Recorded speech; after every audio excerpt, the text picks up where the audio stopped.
Welcome to Emancipated Studio. Welcome my uncle, Uncle Stu, the old man on the block. What's going on? What's going on? What's going on? I just want to give a big shout out. Yes, Vaughn. Did y'all like that new member to the team? David Hunt. Did y'all like his intro? He did that one especially for me, and that was simply amazing. So y'all know we got to definitely give a big shout out. If y'all not subscribed to David Hunt, y'all make sure y'all subscribe to that brother. There's no way a musical talent and genius as he is should only have 200 subscribers. So while we trying to help build Uncle Stu's platform, y'all go ahead and get that brother. And when y'all subscribe, put it in just put it in his comments. Uncle Stu sent you. You know, let's give that brother some love. He definitely gave me some love, and I salute him. And he would definitely be my musical intro. Shout out to my brother Vaughn in the house. Shout out to Jay LaRue in the house. Shout out to Brown Eyes in the house. Shout out to Before the Billions. Boy, I don't know what I'm going to do with this young man. I mean, I hope y'all know he's part of my team too. I love this young brother. But boy, I can't do these 10, 12-hour live streams, boy. I think he's trying to take Anton Daniels out on these overnight live streams. But I love him. I love him. Kareem, salute. And Brown, I say salute to you as well. You know, hope you back in the States. I know you like to travel. You know, I don't know if you're on the islands with JB. I don't know where you be at these days. But I appreciate you tapping in to the homelands, you know, giving us po folk a time of your little day. Appreciate you. I ain't got nothing but love for my sister. So what we gonna do, I just want y'all to get a brief understanding. We are definitely growing. I'm definitely get a lot of good feedbacks on that last one that I did and last video, and there's going to be a couple other videos coming out real soon. So y'all make sure you are fully subscribed to the top of that bell notification. If you really liking this platform and you really liking the content, Brittany B in the house. If you really liking the content, if you really liking what's going on, I want y'all to know that I'm definitely stepping up the game, not only in production and equipment, in knowledge and wisdom, whatever I have to step up into, that is what I'm doing. So as I said, subscribers is more than a number. You're a person. And I need each one of y'all to understand you are an individual.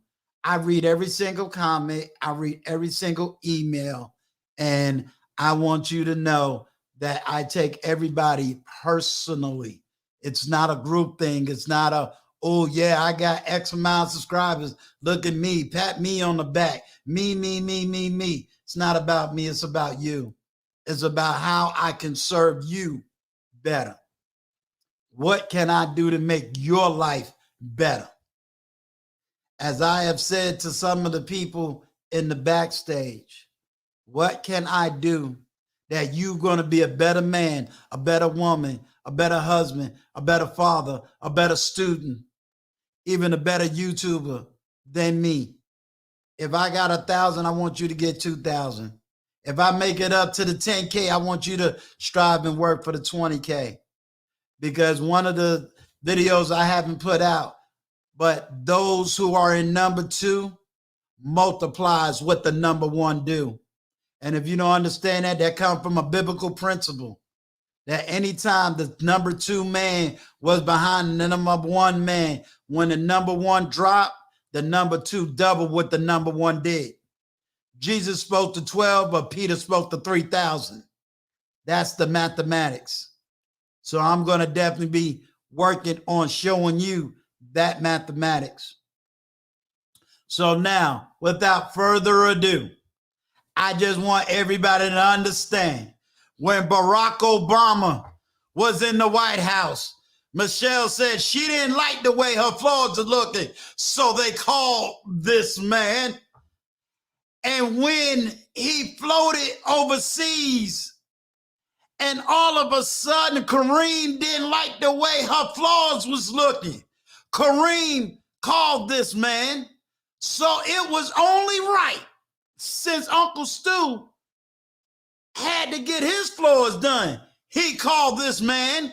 So, ladies and gentlemen, give it up for the man of the hour, Millennial Mark TV. Now, I just want you to know, before the bean's going to get on me, because I'm supposed to have my clap machine. You know, so if he was up there, he would have this whole clap machine and lights. So I'm going to get it right. Gotcha. Hey, look, I appreciate it. I love the intro. How's it going, Uncle Stu? Doing well, doing well. I appreciate you coming, giving up your time, your talent, you know, just to sit down and educate me, educate my people, educate your people, because we all in this together. We are in this together. I like that. Big dreams in the back.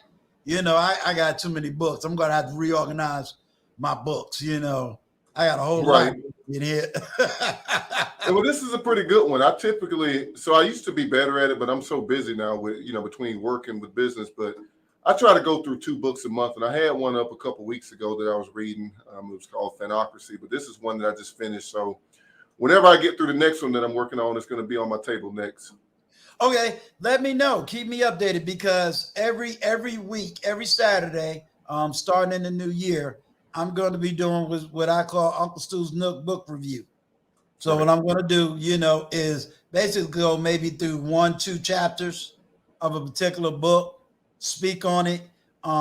If the author is, quote, alive and available, I'm going to reach out to the author, you know, and let the author kind of speak, you know, on their book. I don't get nothing from Amazon or you know, I don't get paid for it. I want people to be more leveled up in their minds. You know, I want brothers to know that real black men read. We study, show ourselves approved, you know, that we need to level up in our own intelligence, and reading slows you down so that you're not out there with your mind racing, but then you know what you're talking about. Mm-hmm. You know, understand what you're talking about. Everything can't be done on video. Right. I agree. We got to be able to read. So I want everybody to understand that's also my background. You know, being once an educator, once was illiterate. You know, a lot of people don't know that part. You know, I used to be illiterate, and then all of a sudden I did all this reading, and now you can't tell me to stop reading. So, you know, I want to make sure that everybody else knows how to read. And I've always promised that if once I get that 1,000, you know, and get that amount, that the first people that I would reach out to is audiobooks. Right. It would be my number one go-to people. Like, hey, I want to advertise you because I do this reading, and I want people to be on it. And the first book that I'm doing is the Book of Obsidian. Right. I haven't read that one. I'm gonna tell you, I give credit to him.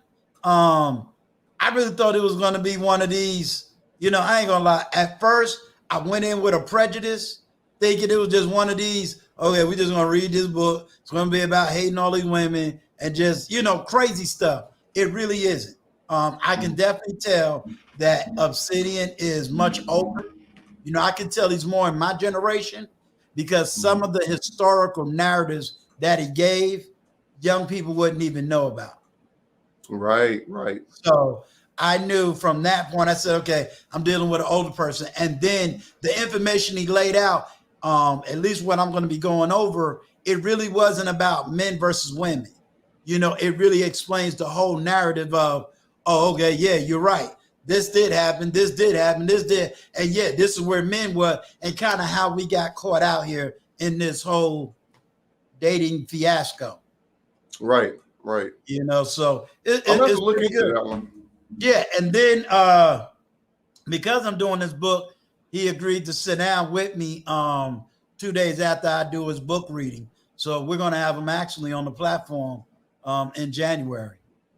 Man, look, you working. Hey, you almost to that 1,000. I mean, you were putting in the work. if all the people right now that's listening to me love what I got to say, they can just get that one person to say, hey, this is a real one. Come over here. Right. I definitely got plans for the new year. You know what I'm saying? Like I said, we're going to be doing more book reading in the new year. We're going to be trying to do, more quality interviews in the new year. And we're also going to be stretching it. I'm also going to be doing outside interviews just outside of this studio. So, we working on getting some, especially in my area, we're going to be interviewing a lot of people, a lot of different businesses that's Where in my are you area.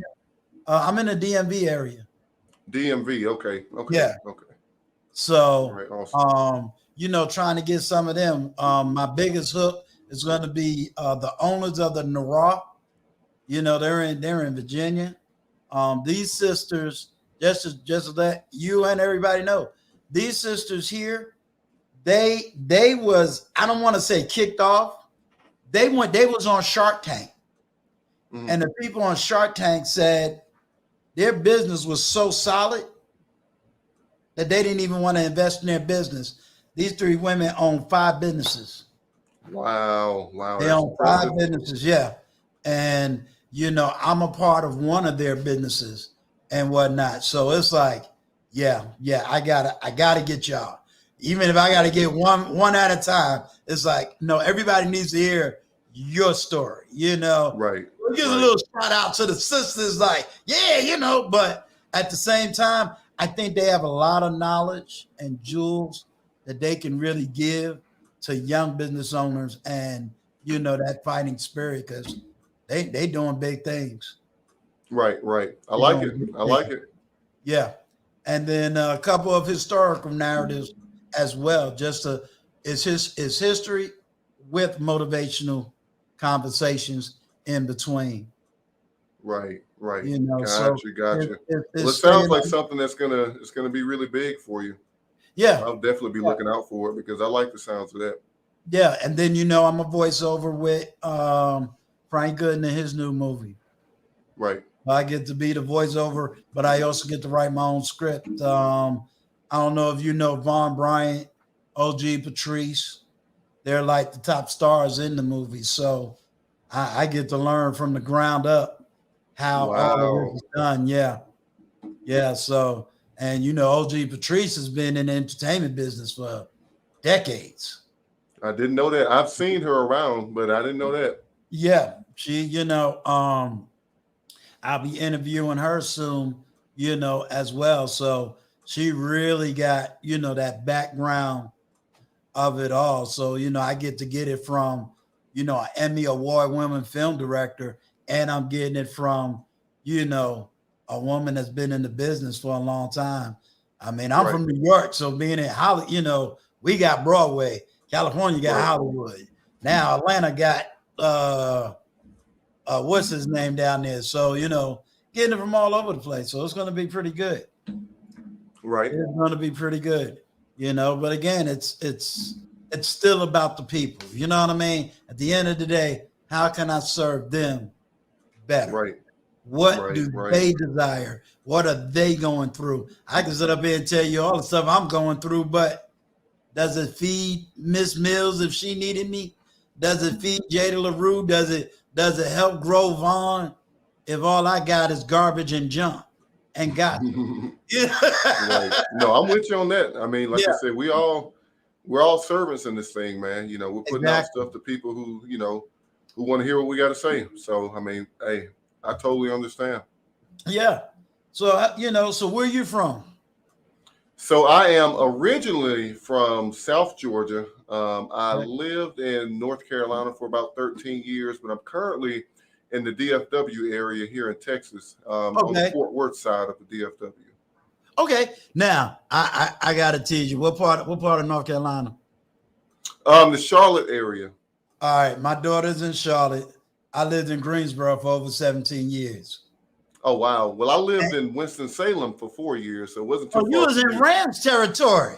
Yes, sir. Yeah. I go all the way back when Fantasia was just getting on the show. So I know High Point real good too. Right, right. Yeah. So yeah, I remember that. But yep, she said it, Queen City. Yep, Queen City. That's Charlotte. That is Charlotte. And they don't know Yeah. that Charlotte is named after a black woman. Yeah, it is. Yeah. It is. You know, they don't know that. So now that you where you are, how was it when you live in Georgia? How was it growing up? Well, I grew up in Georgia. So aside from, my childhood, not, nothing really specific, it was South Georgia. So it wasn't Atlanta because, we hear it all the time. I'm pretty sure you've heard it when the league talks about it. You got Atlanta, then you got Georgia. Well, I grew up in Georgia, and he ain't lying. It's a difference. It is a difference. That is two. You ain't places. In the 404 as he always say. Okay. No, we down there. We down there with the farmland and the old plantation. So it's a different world down there. I got you. Look, I gotta tease somebody. I didn't want you to know. Don't say Aggie Pride up here. I got a sister that graduated from North Carolina Central. So Durham. Yeah, boy, she down there. Yeah, she back home in New York, but but my right hand man, he is A&T graduate, so she down there shouting out all the HBCUs. But I didn't mean to cut you off. So you grew up in the real Georgia, not the Atlanta. All right. So how was what? I put it like this: tell us that's not really Georgian.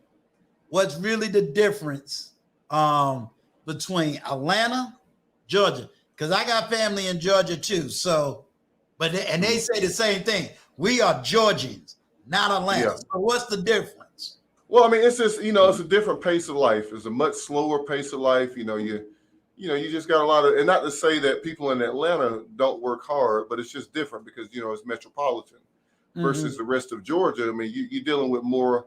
More agricultural, just everything around you is agricultural. She says, let me see. What part of Georgia? Yeah, right outside of, if she knows where Tifton, Georgia is. So outside of Tifton, Georgia is where I'm from. Okay. But yeah, it's just a slower pace of life. It's because I think I've been to Atlanta maybe twice. It's just one of those places where, I don't know. It's so different, man. I just don't go there. Well, you know what? I can relate to where you at. I'm born and raised in New York City. So I already know that's the fast life, but my root is in South Carolina. Oh, wow. What part? Spartanburg, South Carolina. Oh, yeah. Yeah. So whenever somebody in my family will come from Spartanburg, hang out with me in New York for a week, 2 weeks, it was rushing back to South Carolina. So I get it. It's just a slower pace of life. Yeah. So it was a real culture shock to me when I moved to North Carolina, because when I moved there, I moved to Winston-Salem, a little bit faster pace, but right. Not by much. Winston-Salem, it ain't Greensboro. It's a little bit, still a little bit slower pace in Greensboro. But when I went to Charlotte, it was a different world. Definitely way more faster pace. Kind of that city life type of thing. Lived there 13 years. That's why I started my business, actually. I was also, when I was there, I was a police officer when I was in North Carolina as well. I did that for 5 years. Now I no longer do that now. I'm in Texas, and I'm just only doing my business now. But I don't know if I'm jumping too far ahead too fast. No, you so fine. Just let me know. No, don't let the gray hair fool you. Now I can flow, because let's go back to that police officer thing. You said because I have Officer Daly coming onto the platform as well in January. So I got a big lineup in January. But I'm also the son of a New York City police officer. Right. So I mean, like I said, I did that for 5 years. I got started actually back. So the department that I ended up working for hired at 20. So at 19, you could go ahead and join the academy. Right. And then no, it wasn't CMPD. It was one of the towns outside of Charlotte. But I joined the academy, back when I was 19. I'm 28 now, so I'm talking about 9 years ago. So, still young, but I started back then. Got into the academy at 19 years old. Turned 20, you know, finished the academy. You know, I did that for 5 years. And I mean, it was something that I always, you know, as a kid, it's something that I always looked up to and something I wanted to do. So, you know, that's what really, you know, drew me to it, because it's something that I've always wanted to do. Go ahead. I like that. With the prejudice of Black police officers, that's a very unique thing to say. What inspired you to want to be a police officer at the age of 19? What did something happen in your childhood? Is there anybody that was a police officer? What made you say, hey, I want that as a profession? Well, the town that I grew up in, you know, we had a really good, you know, police department within the town. Okay. And, you know, they would come to, you know, they just had a really good image. And, you know, I remember that, you know, as a child, you know, even in the schools, you know, the police officers would come by the school and, you know, they'd have, you know, presentations. So, you know, again, it's, you know, South Georgia, slower pace of life. So you're not dealing with the, you know, a lot of things that, you know, you'd find in bigger cities, where it makes, you know, police officers a little bit more hardened. You know what I mean? Right. So down there, you know, because of the pace of living, you know, it's just, they're more comfortable, they're more relaxed. Right. And I just grew up in a really good environment, and there was no per se hatred for the police department in the town. You know, it wasn't a huge town. Right. You know, I think the department may have had, you know, 10 cops, very small. So it was just, you know, my experience with police and policing was just different growing up. So I didn't see, you know, what a lot of people who share our image, you know, saw. So it was something that, you know, the police officers were individuals who I grew up, you know, looking up to. Right. You know, nowadays it's completely different. But when just based off what I saw. Okay. Being that you said it's completely different, what did you see on the inside now that you was working in the Charlotte department? Say versus, it's sort of like when you're on the outside of something, you see one thing. Once you begin to work on the inside of something, you see something else. And so what would made some of the things that you may have seen where you could say, wait a minute, I didn't know this go on? Or was you able to even communicate with some of the police officers back in your hometown to really talk about the difference between policing in a small town versus policing in a major city? Well, I didn't. It wasn't in Charlotte, so I didn't want to work in a major city. So I worked at two different departments. My first department that I worked at was about 30 miles north of Charlotte. Smaller department. It's about a 90 officer department. You know, I got my feet wet in that department. That city has a lot of crime. So I was there 2 years, and then I came back down south, just north of Charlotte, in Concord, North Carolina, actually. So I was there. Yeah, and that's I know where where Concord is. Yeah. Yep. So You I finished off on the edge of South Carolina. Yes. Yeah. But it's north of Charlotte. So Charlotte, you know, Charlotte borders it. So it's right north of Charlotte. It's where the Charlotte Motor Speedway is. That's Concord. It's not okay. Gotcha. Concord. Gotcha. So I was there. I finished out my last 3 years before I left the profession. I finished it out there, but you know, I like your question, because I did see a lot of things that, you know, I didn't know about, you know, as far as, you know, just the image and, you know, the inner workings of a police department until I got, you know, within the profession, you know, because even when I was younger in high school, you know, I did some ride-alongs. I did, you know, like the cadet academy, stuff like that. So, you know, you got to see a little bit of stuff there. Right. But yeah, I mean, you know, you didn't get to see all of the inner workings. So once, you know, I actually became an officer and really, you know, kind of got in the door, I really started seeing, you know, a lot of different stuff, you know. Let's talk about it. All right. So yeah. Let's because I don't like to have narratives or agendas. You know, my last video talked about destroying narratives, but I should be saying destroying agendas. Right. I'm going to play, as they say, the devil's advocate. How much for the department you worked in, how many times was you called out your name, but that person was actually in the legal wrong versus I didn't see a black guy behind a car and I just want to stop him just because? You said how many times I was called out of my name. Yeah, was you I'm ever trying to- called out of your name or your character being a police officer? by a citizen? Yeah. No.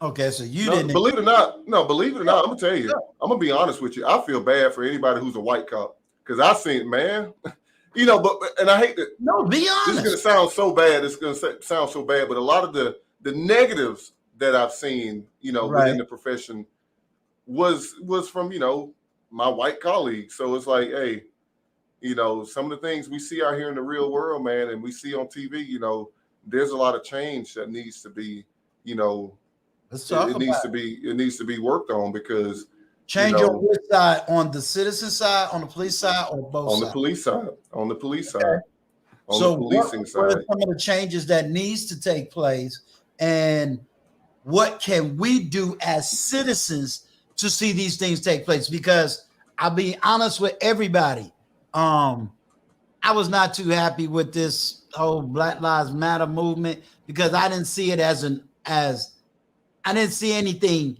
that was going to change. I felt things needed to change from the bottom of politics up. If changes was going to take place. Right. And then the so-called three leaders of it that made millions of dollars, they disappeared. And I ain't heard a peep out of this organization since they disappeared.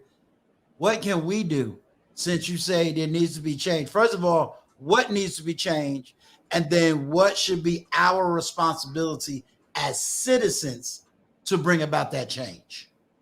So as far as the changes, I can speak on the changes that definitely needs to be done within the departments. I don't know how much we as, normal citizens right now can do to, help change this per se. But one of the things that I know for a fact that needs to be changed within departments is just the training on fairness and impartiality when it comes to the way, communities are policed. There's a lot of different departments who are, working on community type policing programs. But from what I saw with those type of programs, it really, it doesn't work. It doesn't work. Okay. So there's changes as far as to, the way interactions between the police and and everyday citizens. That's where the changes need to come in, because not to say that, it's just a lot of the foot on your neck type of mentality that goes on within the police department, to where, through your training and some of the things that you see, and as long as you're a good report writer, and I've seen it happen before, man. As long as you're good at articulating, not articulate, if you can articulate and articulate well, you can get off with some stuff that, if people really knew the actual truth, it won't fly. Like I said, I've seen some stuff that, had me saying, like literally saying, oh my God, we can do that. And by we, I'm talking about police. I'm like, oh my God, we can do that. I was like, no. So what we're going to do is we're going to go back to the office, and we're going to write a memo to the chief to go ahead and make him aware before someone comes up here and complains, because it's going to happen. And it's almost like, I've seen to where, people just jump to the gun to beat the citizen to the department to go ahead and make the higher ups aware of what happened. And as long as you can articulate it, then, you're going to be just fine. As long as ain't nobody got, serious bodily harm, and, if you can, cross your P's and Q's, so to speak, then you're going to be all right. And that part is the part I did not like, because like I said, I've seen some stuff that, should have really been handled differently. But, like I said, I mean, it's the powers that be. And the one thing about it is so sad that, within the profession, a lot of people say, oh, well, if you see something, say something. You need to speak up. You need to, speak out against the bad things that you're seeing. But here's the thing that a lot of people don't realize, because they're not in the profession. No matter if you're black or white, you're still wearing that same target on your chest. You're wearing a gun and a badge. So at the end of the day, you can go out and you can speak out on some injustices that you've seen that was done, by fellow officers. And even I've done it. But one thing that you got to keep in mind is, whenever you do that, just keep in mind those same people that you're going to speak out against. If you on the side of the road, and pardon my French, but if you're on the side of the road getting your ass whooped, those are the people that's going to come back you up. If you spoke out against those people, hey, who's to say that they're going to take? Who's to say they're not going to take their time to come there and help you? And I'll tell you, being in that profession, I've been in fights with people on the street before, and you don't realize how long a minute is until you fighting with somebody on the ground. Right. You don't know, you can't get to your microphone. You're really fighting with somebody. You learn to respect time a little bit more, because when you're on the ground rolling with somebody, hey, a minute, can be life or death. So that's one of those things. And when you hear about, terms such as blue silence, I mean, it's real.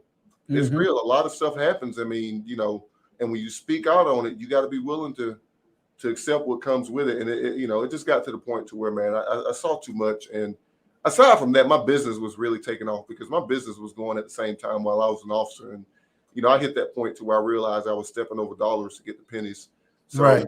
That was also a motivating factor to get out of it. But, there's just a lot of stuff within the departments themselves that needs to be changed, because I really don't see much, being back out here as an everyday normal, everyday citizen, and not having, a badge on me, not having, being able to just flash credentials and get away with stuff, because that happens too.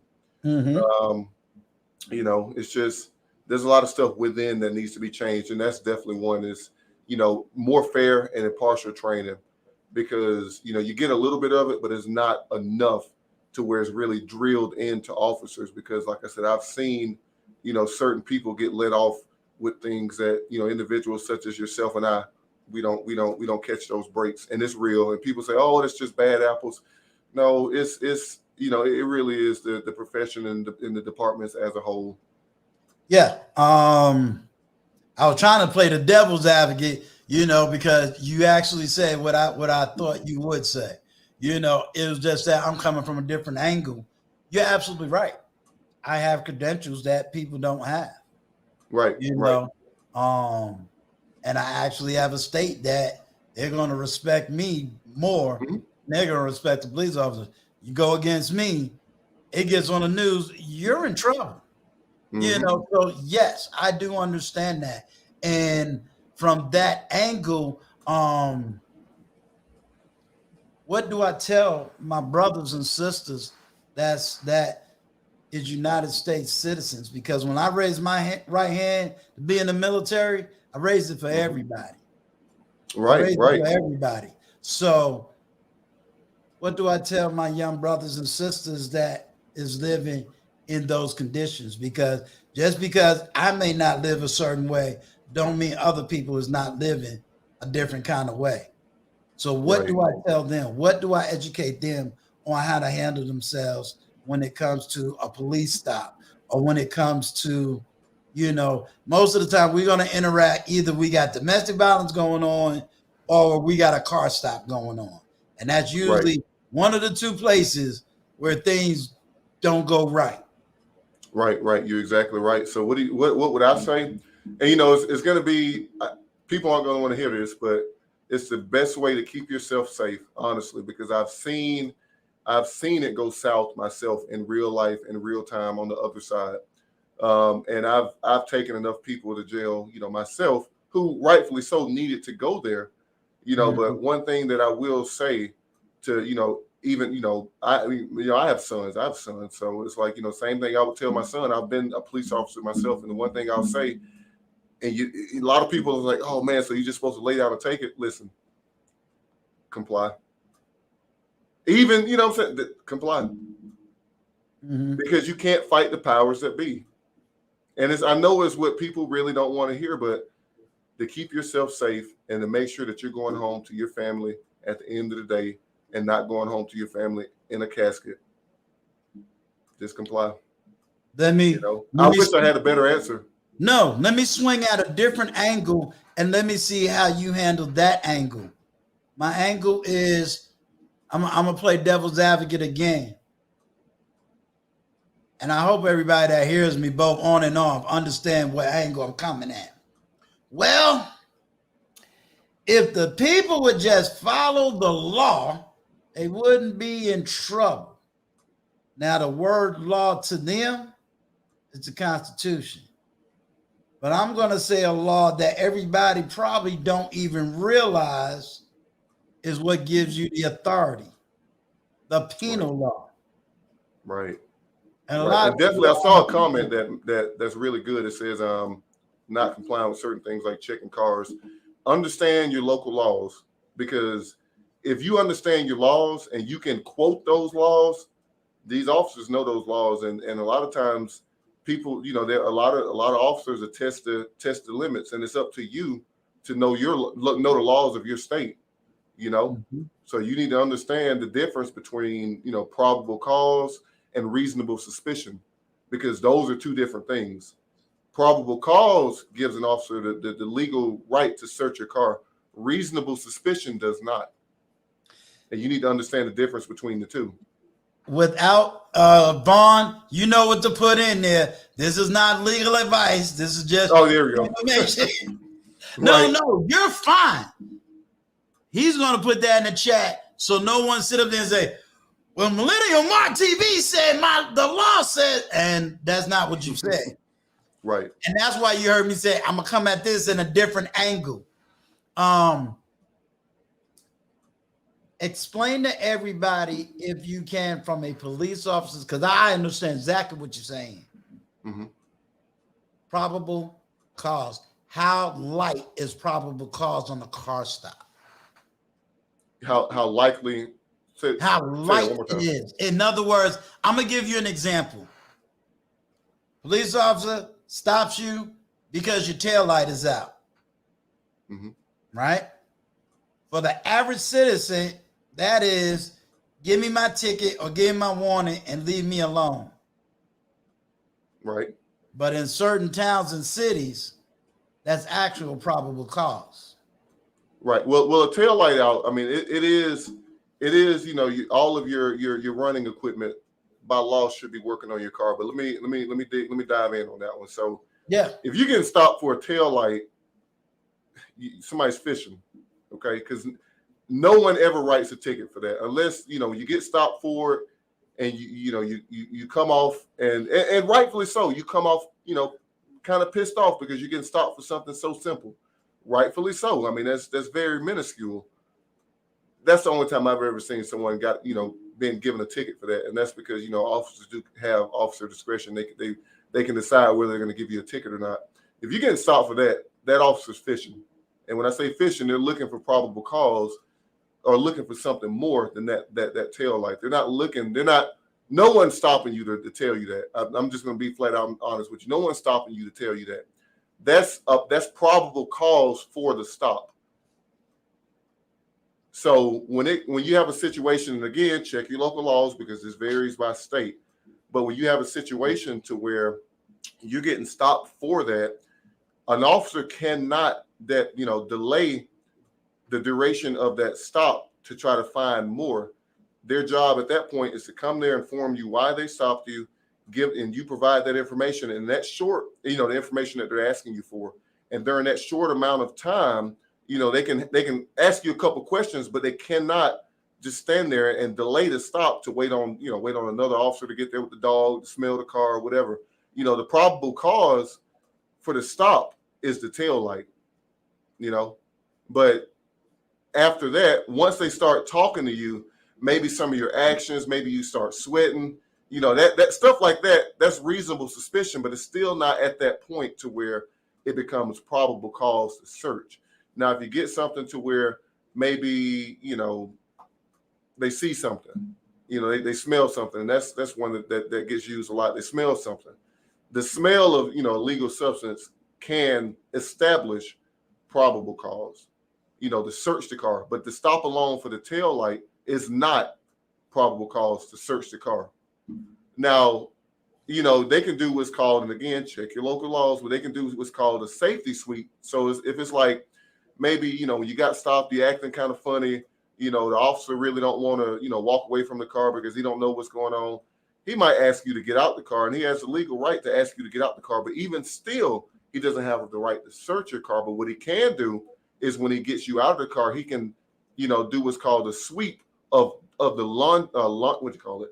lungeable area. So like if you're sitting in your driver's seat, an area that you can lunge for is your glove box or the seat, the passenger seat, or even under your seat or under the passenger seat. But there is no searching. It's no search. It's literally just almost like a blind sweep in a sense, and what you're looking for is a gun.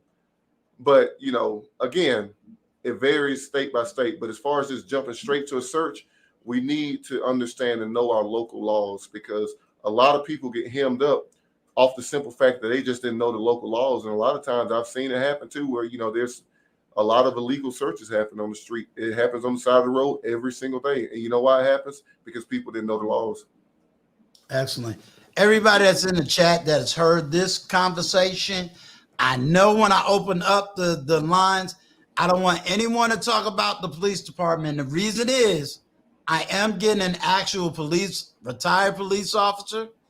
Y'all write down all them questions, all them issues. You write it down for him because he's going to be directly involved. And I am going to be working on trying to find, which is probably going to come out of my pocket, to find a criminal lawyer to kind of talk about crime and the law.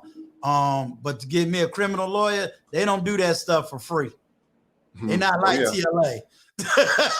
So right. I'm actually have to pay for that one out of pocket.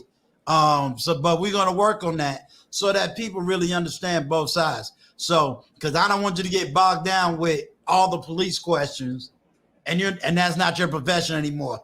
I wanted to go there just to get some insight, being young, being an African American, and doing what you did for the amount of time you did it. So I think that's awesome. Everything you just told, it's good. Now you're no longer in North Carolina. Now you living in Texas. Right. So what made you go from North Carolina to Texas? What brought you to Texas? Actually my business. So, there's definitely way more opportunity to, grow my business, expand a little bit more, and honestly, just to make more money. So, I move where the money is. So, to be honest with you, that's what brought me to Texas. Okay. So how does a 28-year-old say, hey, I got this business? Where did this business mind come from? Because you said you started it in North Carolina and now you moved your business to Texas. Right. So funny story behind that. So basically the way it went down. So again, like I told you, I entered the police academy at 19. Now, at the same time, I was starting my business, and I had a really good mentor. He's actually an individual who's here in Texas, became a really good friend of mine as well. But someone I just connected with online, and some cleaning groups that I was just kind of looking into, because I was looking into the industry.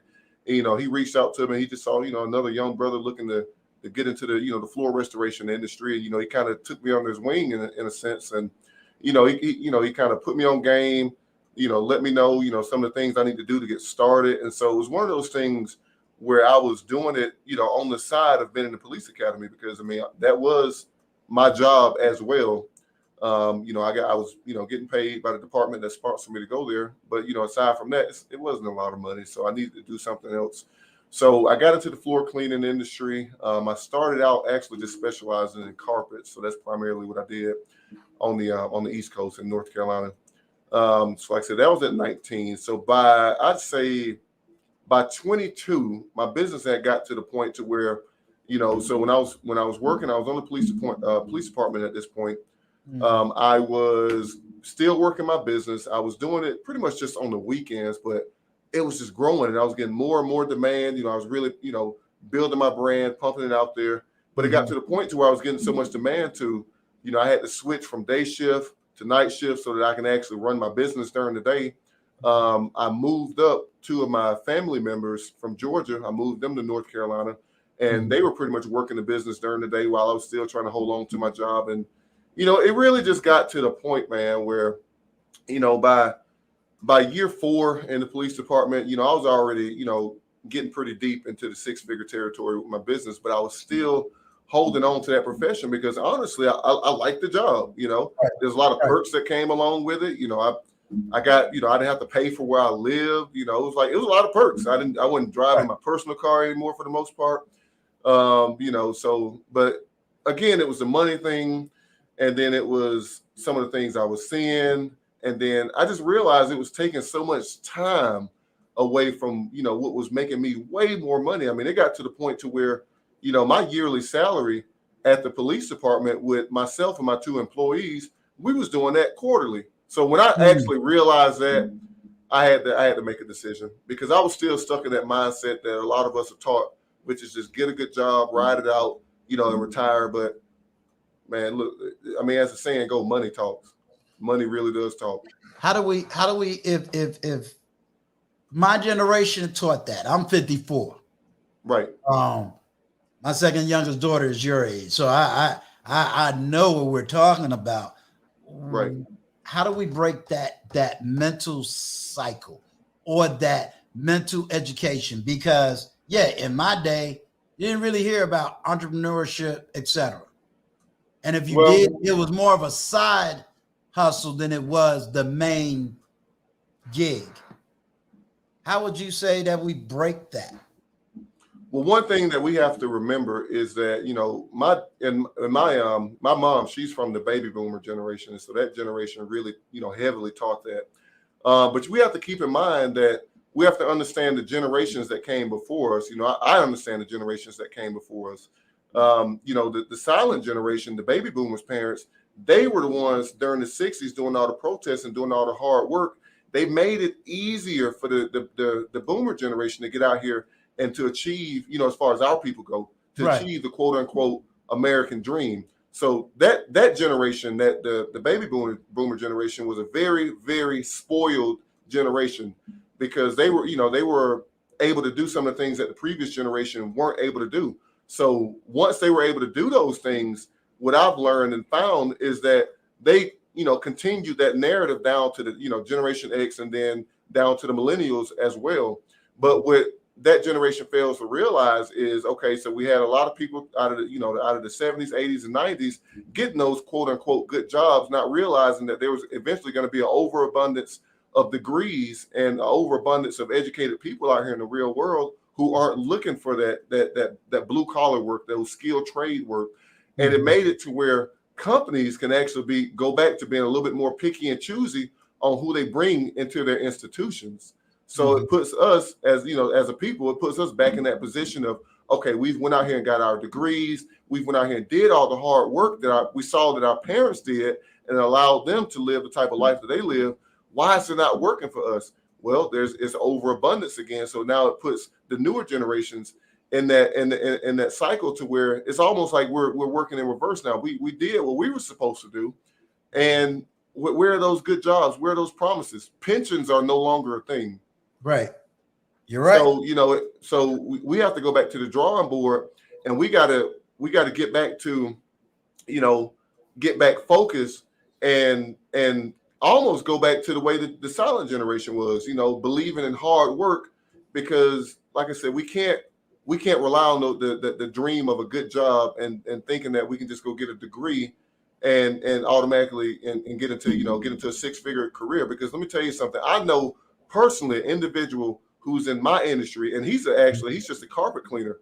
My man has a doctorate, and he was a female doctor in Fayetteville, struggling, $400,000 in debt. He's cleaning carpets right now. Let me ask you something. I've heard this, so let me hear it from your generation.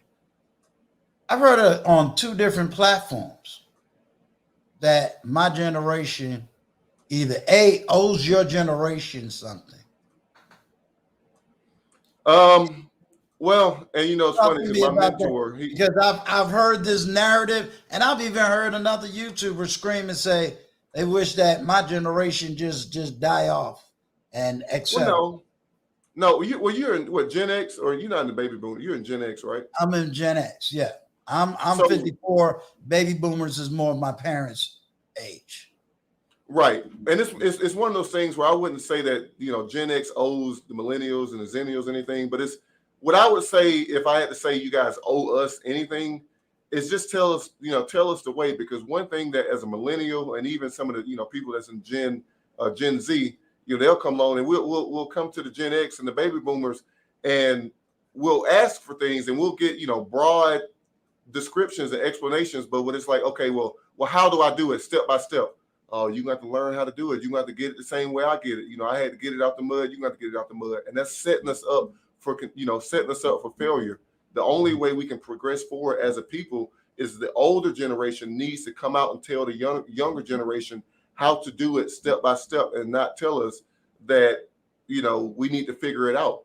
Pull yourself up by the bootstraps, and we hear that a lot. We watch you guys and how you've made it, and, we get bits and pieces, but we don't get the full script from the older generations. It's like, I had to get out here and do it, so you got to get out here and do it. But what the older generation is not understanding is the work that the silent generation put forward to make it to where they're able to do it. So our generation, we didn't really, when we came along, we saw you guys work hard, but you guys saw your parents work even harder, and they were redlined way more than, the boomers and the Gen X. And so, it's not like, millennials and the generations coming forward are being redlined, but we're not really being taught. So we're having to learn it on our own. And the thing is, every time a new generation come along, if we have to keep getting it, quote unquote, getting it out the mud, we won't progress as a people.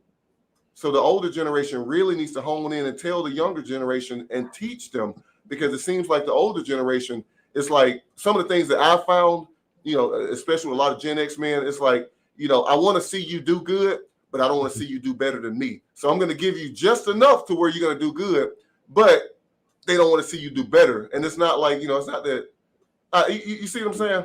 I do. And I'm going to tell you something. I hope I got some people that's from up north, that's in my age group and a little bit younger. That statement that you just made, that latter part, I have to say that, and I want someone to correct me or push back. That's a Southern thing. And the reason I say that's a Southern thing, I heard that when I first moved to the South. I'm only going to teach you just enough because I'm afraid to lose my job. I ain't never heard that growing up in New York. Never, ever. It was always just like you hear me say now. If I got to this level, I need you to be better than me. If I get here, I need you to do double than me. That statement you made to me is more Southern, and I've heard it since I've been in the South. So and I'm willing to get pushback on it. I ain't never heard this coming out of a New Yorker's mouth or somebody from Chicago or DC. I just never heard it.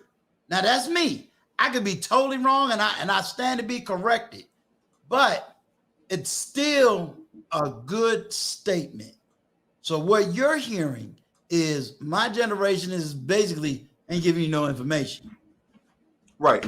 Not enough to really, help you get across the threshold to the places where they may have not gone. Because I see it so much in my industry in particular, because my industry is flooded by a lot of older individuals who've been doing it, 20 years of their life, but they're not doing anything different. So when someone like myself comes in and they see, what I'm doing and how far I've come along in a short amount of time, there's a sense of animosity. What does he know? He's only 28. I've been doing this, I'm 50 something years old. I've been doing this 20 or 30 years.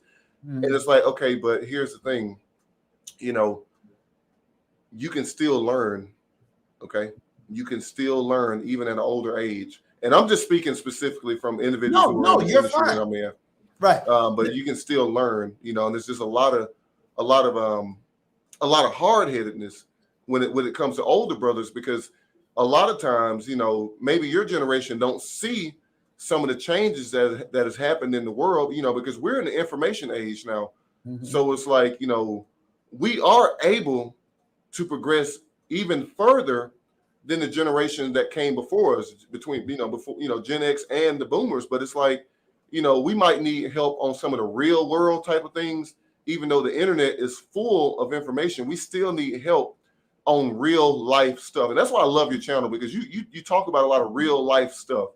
And so the name is so fitting. You got Uncle Stu, the old man on the block. It really is. Thank you. Let me throw this out at you. And I see this a lot, not only on YouTube, but sometimes in the street too. Younger don't want to listen to older, and I'll get the or in there, or the younger feel I'm smarter than the older. It's almost like you're OG, but you can't tell me anything.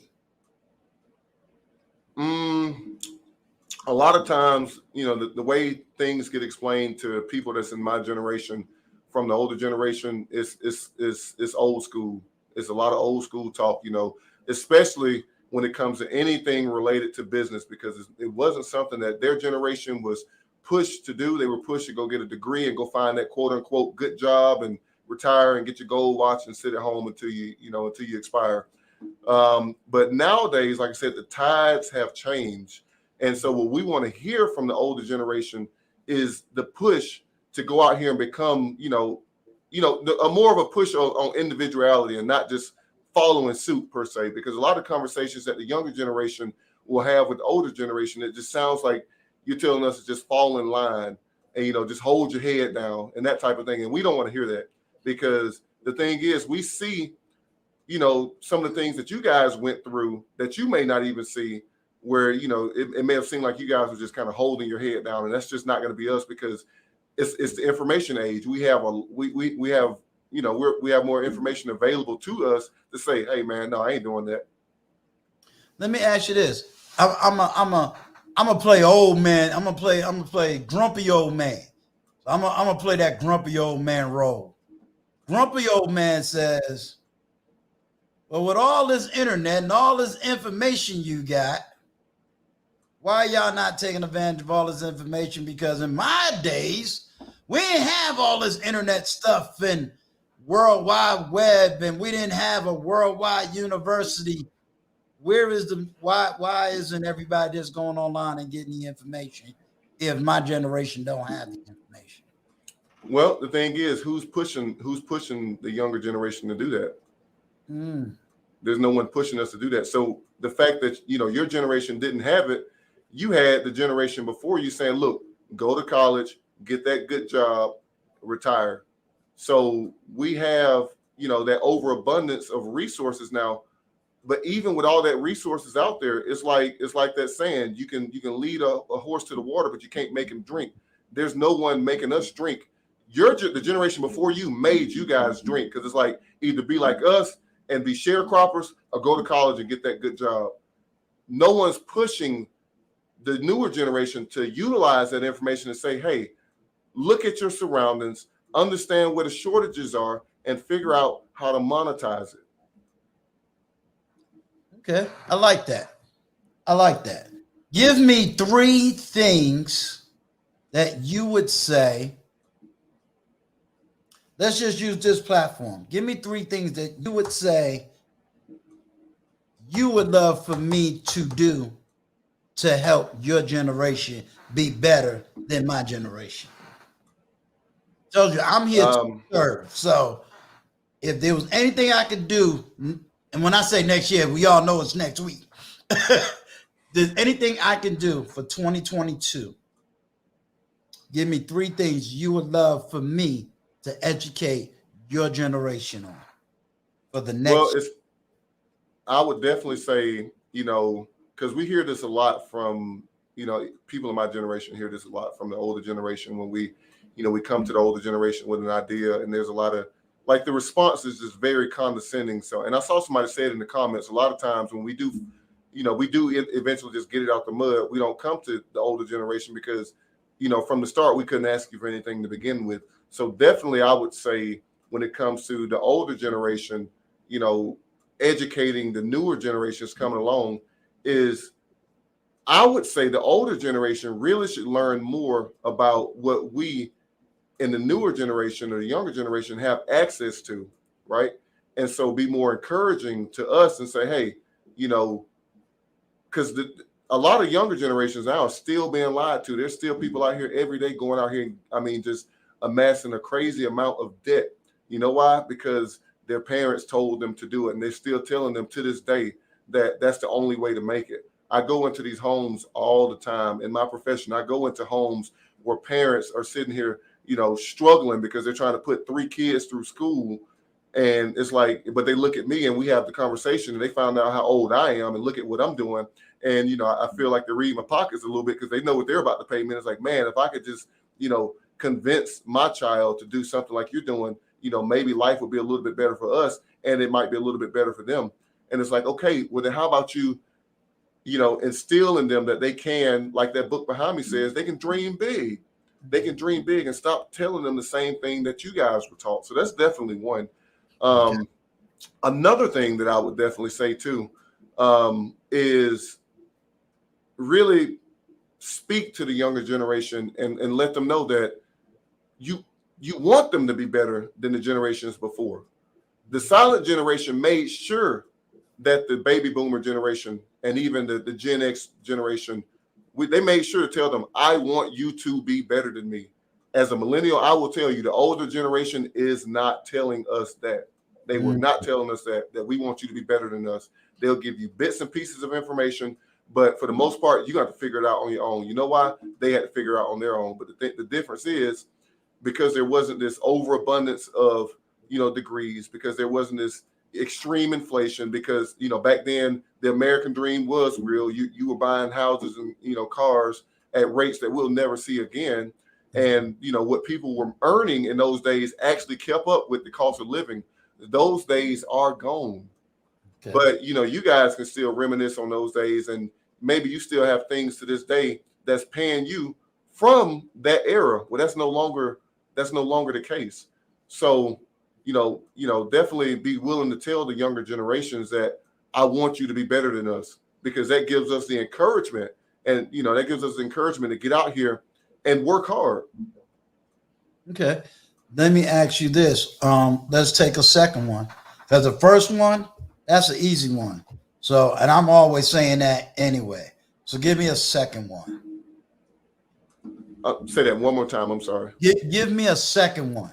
You gave me one, the encouragement of being better, doing better.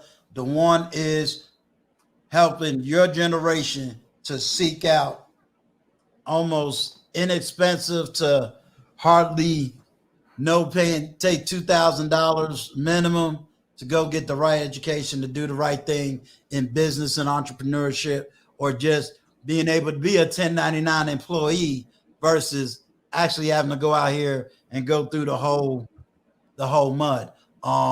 One of the people that is one of my is my data analyst. He does all my data advising. That's intentional. I mean, that's before the billions. So he got that platform. My question would be, what would be the second thing? And it's funny because you just had a comment that's going to actually speak on a little bit what I'm about to talk about. Is I would like the older generation to give me where is it at? So one that says by Jada.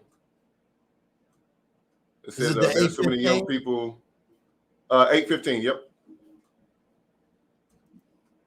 That one. Yes. Okay. Because that is huge. That is huge. There are so many people out here within the the millennial generation and even the Gen Z generation who have dreams, who have passions, but they get shot down by the older generation. That happens all the time, and that's why I really feel like there's such a big divide right now in our community, specifically between the older and the younger group. You guys say that we don't listen to you, but this is why we're not listening, because when we come to you with stuff that we're dreaming of, or have passion behind and want to do it, it gets shot down. So, be more open and not so condescending when we come to you with something that's not traditional, So that would definitely be my second one. Okay. And what's your third one? A third thing that I would say, as far as what the older generation can do for us, especially, I'm gonna really speak on the Black community with this one, because this happens with us a lot. We got to stop putting our kids out of the house as soon as they turn 18. We got to stop doing that. You're sending them out to the wolves. They're not ready. I left home at 18, and it was because I was essentially almost forced. When you hit a certain age, it's like you just, expiration time's up, time to go. What should be the proper age? Well, because I came from that put them out at 18 generation, but I'm going to give you a double whammy, and I want to see how you handle that. So go ahead, tell me what would be the proper age. When the child is able to afford their cost of living. An 18-year-old cannot afford the cost of living. they have no skill. And I mean, and I understand. I've heard it enough. Me personally, I'm an anomaly because, like I said, I mean, I started incredibly young, but I know so many other people who are in my age group, who are really just now getting out here and getting it on their own. So I would like to say, if they're going to college, that's one thing, but if that's not the route to go, because this is what I was told. I mean, it was either, go to college or go get a job, but it wasn't, trying to find your way. So it goes back to what I said earlier about the older generation needing to, kind of support the next generation's dreams and what they plan on doing. Now, if you got somebody that's just sitting around not trying to do anything, just like you did, there's options for that too. Encourage them to go to the military until they figure it out. So that's one thing. But I mean, a lot of times, once you hit 18, you're out, especially as Black men. I see that happen all the time with Black men. So the older generation really needs to break that. And they really need to break that, because I mean, it damages us. It damages us. We're not ready.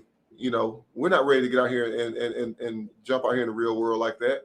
And even when you just send the kid off to college, I mean, my goodness. So now we're signing up for debt for them to find their way. A lot of young people going to college right now, they don't know where they're going. They're just going and they're partying up for the first 2 years. They switch their career path, and they end up being, in college 6 years before they, figure out what they want to do. If they even figure it out, if they don't quit. And it's like when they quit, that debt doesn't just disappear. Oh, you still got that debt.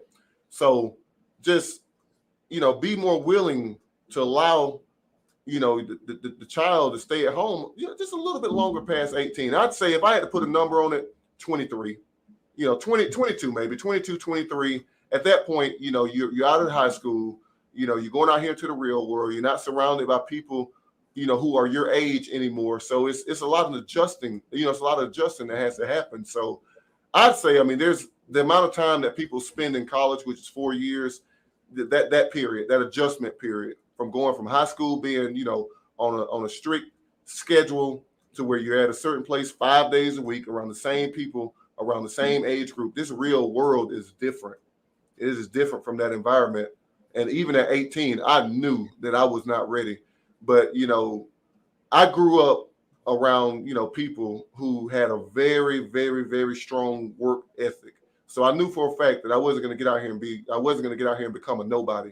But I also knew for a fact that college wasn't what I wanted to do. The high school that I went to, I was able to come out of high school and I was doing college credits, taking college courses as well. So I was able to come out of high school with both my diploma and an associate's degree in that college level work. It was just, I knew that wasn't going to be me. I like working with my hands. Like I said, I grew up in South Georgia. I started working, doing, landscaping stuff and work like that. I started doing that on 12 years old. I've always loved working with my hands. That's awesome. I'm going to give you, because I already know I got people like, please drop the link. I just need y'all to be a little bit more patient. I'm going to have the link drop. And you know what? I'm a strong proponent of college when you're going there for something that's useful. There's a lot of garbage degrees out here. Yeah, you're saying a lot of great stuff. So don't think that what you're saying is garbage. Right. First of all, I do know that there's an economic shift. What I was able to get out and do at 18, I know that y'all not able to do. I got it. I totally got it. I might still have some residuals in the sense of, okay, why are you not doing this? Why are you not doing that? And if you want to put that on age, got you. But I'm listening. Because I have a 23-year-old that I'm dealing with and awesome worker. So I ain't got nothing but love. And he out there trying to get it in. So I'm proud of him. I am so proud of him. So let's go there with this. You're 28. Why are you single, young man? Well, I'm divorced. So, I mean, I was married. I got married at 23. You got married at 23. You're divorced. I'm always telling women, I'm going to show them a good man. So you seem like a good man. Why are you still single? Working. I have completely immersed myself and drowned myself in work now because I found myself, and my marriage, it wasn't a terrible marriage. Okay. It just didn't pan out. We bumped heads a lot, and it was the separation was mutual. Everything. Our separation was uncontested. It was a really smooth divorce. Right. But now I'm just back to the point to when I was before I got married, just holding my head down and just getting back focused on my business, which I never broke focus, per se. Right. But I'm trying to take it to the next level beyond where it is right now. How is the dating world out there? Well, yeah, it's a joke, man. It's a joke. It's definitely different. When you say that, because that's something else that I'm going to say is the difference between my generation and your generation. Right. My generation would tell you young boys, y'all need to stop worrying about everything and you need to stop listening to this person and listen to that person. You just need to level up and get your mind right. Right. And I mean, to someone who hasn't already done that, I would agree with that. I agree with, men getting themselves to a point to where they can, manage and maintain a relationship, but they also got their life in order. Don't go out here like a crash test dummy and just jump into a situation when you're not even a man yet. There's guys who are, in my age group, and they still move like boys. They still move like 19, 20-year-olds. They're still out here trying to have fun. Everything I do in my life, I'm a workaholic, man. I worked all day today, and now I'm on your live stream.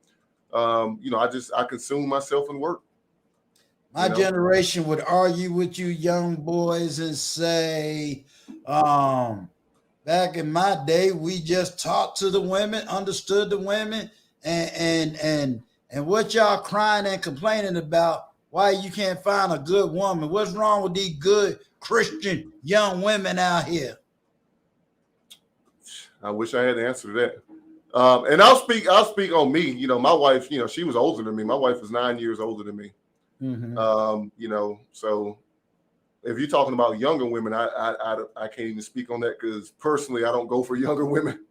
Okay. I like women that's a little bit older. I like a woman that's a little bit more mature because, like I said, I'm 28 years old. Mm-hmm. I have a business. And to be honest with you, to be completely transparent, I saw my first 7 figures at 25. Okay. So it's like, I don't have time for the games. I got a lot going on in my life, and it's just hard to find someone who's on that in that mindset of, let's cut it. When it comes to people my age, women my age or slightly younger, they're still trying to have fun. They're still trying to enjoy themselves versus, an older woman. And when I say older, I'm talking like mid-30s, because that's usually what I go for. Mid-30s, they're a little bit, slowed down, really, they're focused. And it's hard to find people or women who are focused. And I'll just speak, in my personal experience, it's been hard for me to find that. Mm-hmm. So when I found that, I got married. Let me give you all the arguments. I'm a really good win. Let's take manosphere arguments. Problem is, you young boys listen to that KS dude.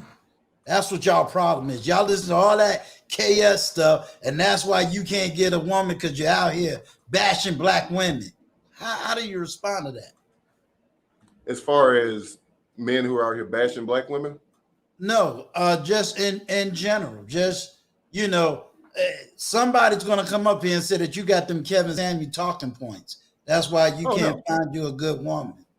Oh, well, no, I wouldn't say that anything I said was bashing black women. I just said it's hard to find, women who are my age, 28 and younger, who are focused, which is why I go for women that's in the quote unquote danger zone, 35, that age group. That's an age group of women who I can resonate with, who, when I come off, I've never had a woman, guess my age.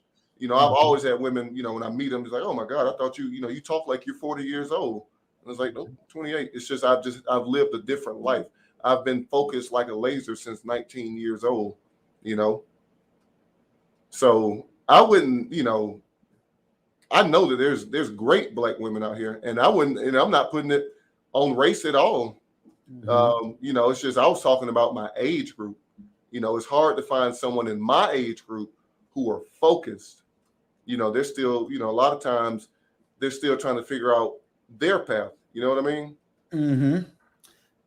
I get a 21, 22-year-old that'll say they are mature. They've called into KES's show and said they are mature, young, educated women, cuss him out head to toe because, you know, they done seen a 5-minute clip. You just said that the average, at least from what you've seen, you ain't blanking it all of America, what you've seen is a lot of 20-year-olds are not really mature to really be a wife and take on a household. No, Am I they're putting not. words in your mouth? Yeah, yes. No, you're right. You're right. And I mean, I'd go higher than that. I mean, I'm talking about even, you know, I'd like to say, you know, I'd start to say that women, my personal opinion, probably should start looking at marriage like the same way what Kevin says men shouldn't, you know, look at it until about 35. Honestly, I think women shouldn't really start looking at it to close to 30. That's just my personal opinion.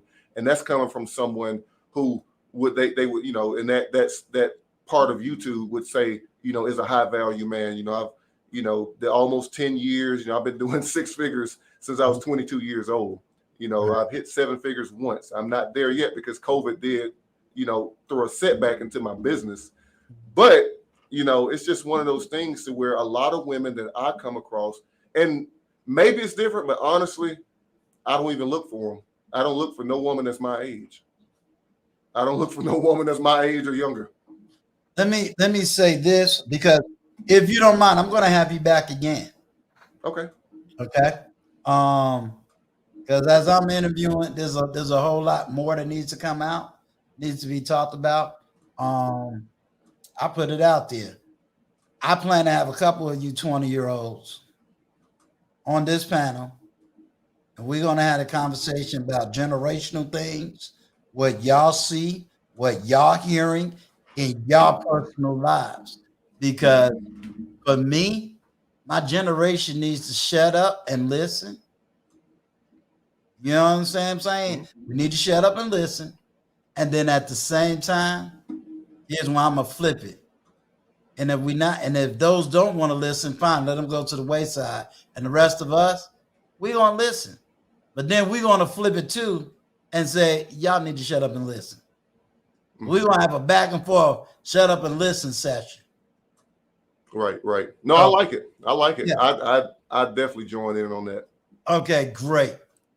We're gonna go into this latter question, and then I'm gonna go ahead. And how much more time do you have?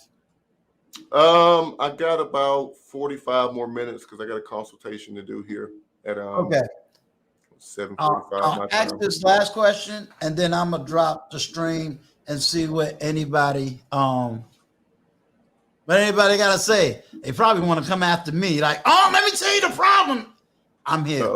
I'm the. It's all right, but I'm here to listen. I can't serve you unless I know what you need. Right. You know what I'm saying? And if I can't do it, I got to find someone that can give you what you need if I can't give you what you need. Right.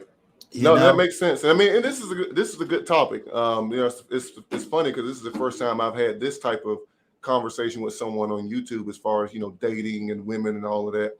You know, because it's really interesting, and I like some of, you know, Kevin's talking points, but it, you know, it definitely doesn't apply to my life, you know, when it comes to a lot of stuff he speak of and some of my personal lived experiences.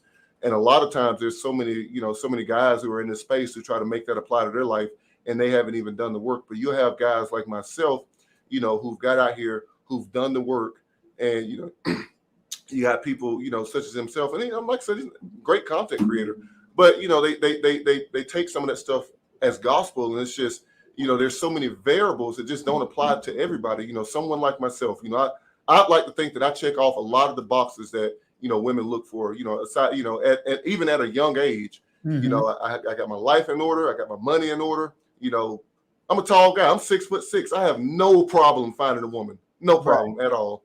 You know, but it's just, it's the older women for me, man, because they got their head on straight. I'm sorry, but that's what I've found. Let me throw this out at you. Let's take away the 6 figures. Because like I said, I surround myself with the right people. And here's one of the questions that was thrown at me.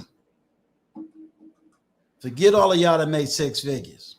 What about the brother that just maybe working for you and he only make maybe $35,000, $40,000 a year? What's wrong with those men?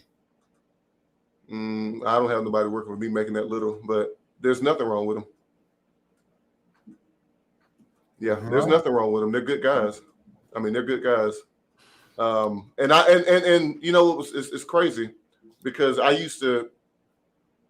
going to say that I was that guy, but not really, because I had my business and my police department salary at the same time.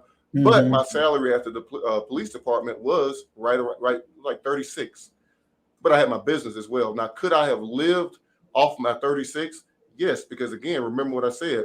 As a police officer, a lot of times you're not paying for your housing. You can get an apartment for free because you're a police officer. You have a police car. That car in that parking lot is like having security. So there's so many things that I was saving on that, you know, I could have lived off that 36. But is there anything wrong with that man? No. But I want that man to strive for greater. So when I hear women say, you know, I hear him say this, and you know, it's one of those things that I have to disagree with when it's, you know, when he says guys making that, they're not ready, you know, leave those guys alone. You need to go after this type of guy. Well, here's the thing. There's a lot of guys who are in that earning level, who are working towards, you know, doing better. And, you know, just because it hasn't happened for them overnight doesn't mean it's not going to happen. And so I hate to hear women being, you know, discouraged from, you know, even entertaining men like that, because they're great men, you know, no matter what they're making, they're great men out here who just for this point in their life, that's what they're making. But that's not to say that they're going to always be there. And so I hate to hear, you know, great men basically being, you know, passed over because they haven't made it to a certain point in their life, because my life could be completely different and I could still be that kind of man today. You know, still a great guy. Awesome. Well, we're going to open up the chat, give them 30 minutes to ask questions. Just Right Music. You're absolutely right, sir. You're absolutely right. And let me tell you what he's right about. I totally 100% agree. There's a whole lot of information that's not really being discerned correctly. So, yes. And I do not blame KS for that. It just needs to be discerned correctly. So I totally agree with you. Yes. Everybody, I'm about to drop the link. He doesn't have a lot of time, so I need you to come, ask him whatever questions you need to ask him, at least one. Let's go through it. If you got questions for me, you can hold it back, and as soon as he leaves, I'll keep the chat open, and you and I can have the conversation. But yes, there's a lot of plans coming in for the new year. So I don't want to be a part of the problem. I want to be a part of the solution. So what you said today was awesome. Right. And like I said, I appreciate you bringing me up on your stream. I've been watching, you know, like I said, I found you through TLA. I think that's where everybody finds everybody from TLA nowadays, you know. Yeah. But, you know, I did a consult with him because like I was telling him, you know, I've been bringing people into the floor restoration and cleaning industry for many years, but I never did it, you know, through YouTube. I've been doing this through Facebook for many, many years. Mm-hmm. But, you know, YouTube is so brand new. So, you know, when I found his channel, you know, I reached out to him, you know, did a consult with him. You know, we had a really good conversation. And, you know, once I kind of explained my life, you know, and the things that I'm doing and what I've been doing for many years, you know, he encouraged me. Like I said, he says, you need to get on YouTube, because here's the thing, as someone as myself, who's a lawyer, you know, if I didn't go to college and do what I'm doing, I would be reaching out to you personally, because like I said, in the floor cleaning and restoration industry. I don't know, if anybody who's watching this has I seen, know some of my very stuff. much about it. Yeah, Yeah, I mean, I did it for over big 5 money. years. So yeah, absolutely. Yeah. I just never did it from owning a business side of it. Right. I think on that front, I didn't really, I was getting older, so that wasn't something I wanted to do as an older person. Doing YouTube music, doing YouTube video production, I could do this all day long. Right. And that's, I'm trying to slowly work more towards giving more of my time to YouTube, like I said, because I do have a business that I operate, full time during the day.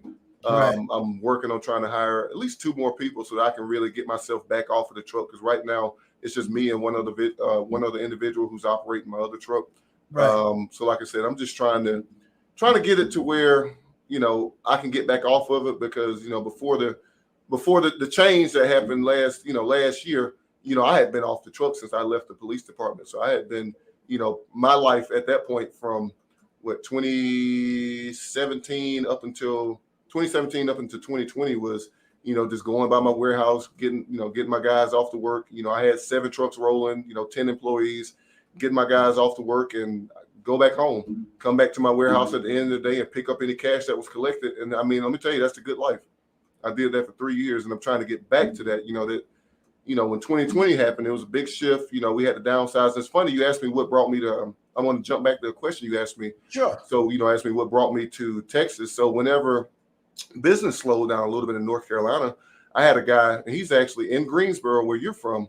But I had a guy who, who had been trying to, bring his, because he's in the same industry as I am, but, he's been trying to bring his business down into the Charlotte area for a long time. But I'm gonna tell you, if you weren't already established, it's really hard to get a foot in the door, especially for someone like myself who had built up a really strong brand in that area. So what ended up happening, he had, threw me a proposition out back in 2019. And again, like I said, I had a, older brother. He's 46 now. But that's who brought me into this industry. And he's been telling me for years to come to Texas, man, come to Texas to change your business, to change your life. And I'm like, I mean, I'm doing pretty good here in North Carolina. I'm not leaving. Money's good. There's no reason to leave. Right. So right. When that happened, he came back again, and it was almost like, business slowed down a little bit because we were still operating. I'm gonna tell you one thing that happened during 2020. The cleaning industry became really, really sexy. And as crazy as that's going to sound, people start realizing the importance of clean. So that was actually a boost to my business. So what ended up happening is, he came back with a proposal, and I sold that business. I came to Texas with one of my trucks, and within being here almost 2 years now, I'm back up to 4 trucks. Like I said, on the East Coast I had 7, and within the year and a half, almost 2 years that I've been here, I'm up to 4 trucks now. So now I just need to put some workers in the trucks. Excellent. And if y'all want to come up just to finally talk to me, if you just got something you want to ask me, anything, or just add anything to this conversation, you're more than welcome to come up. So come on up. What's going on? Last call for insight. Good evening, sir. How are you? I'm doing fine. How are you this evening? Doing well. How can I help you? Or how can Millennial Mark help you? Yeah, I was hoping to ask Mark a question that would possibly add a little bit more to the conversation. From your background with being highly successful, how would you describe, or what would you, if you had to draw a line in between ambition and greed, and you were teaching someone who was younger, how would you best describe the difference between the two? Right. So, okay, really, really good question, by the way. So ambition and greed, one thing you have to understand is you have to understand the purpose behind what you're going after. Without, the industry that I came into, it was something that I realized I had a passion behind it, and there's great money that was behind it as well, but you have to understand the reasons behind doing it. And if, monetary gain is the only reason behind it, I'm gonna tell you, it's less likely to succeed, because if you can't get that monetary gain, then you're going to give up on it and quit. But if it's something that you're passionate about, you're going to stick to it. I definitely agree with that, and I appreciate you answering my question. No problem. No problem. All Anything right. else?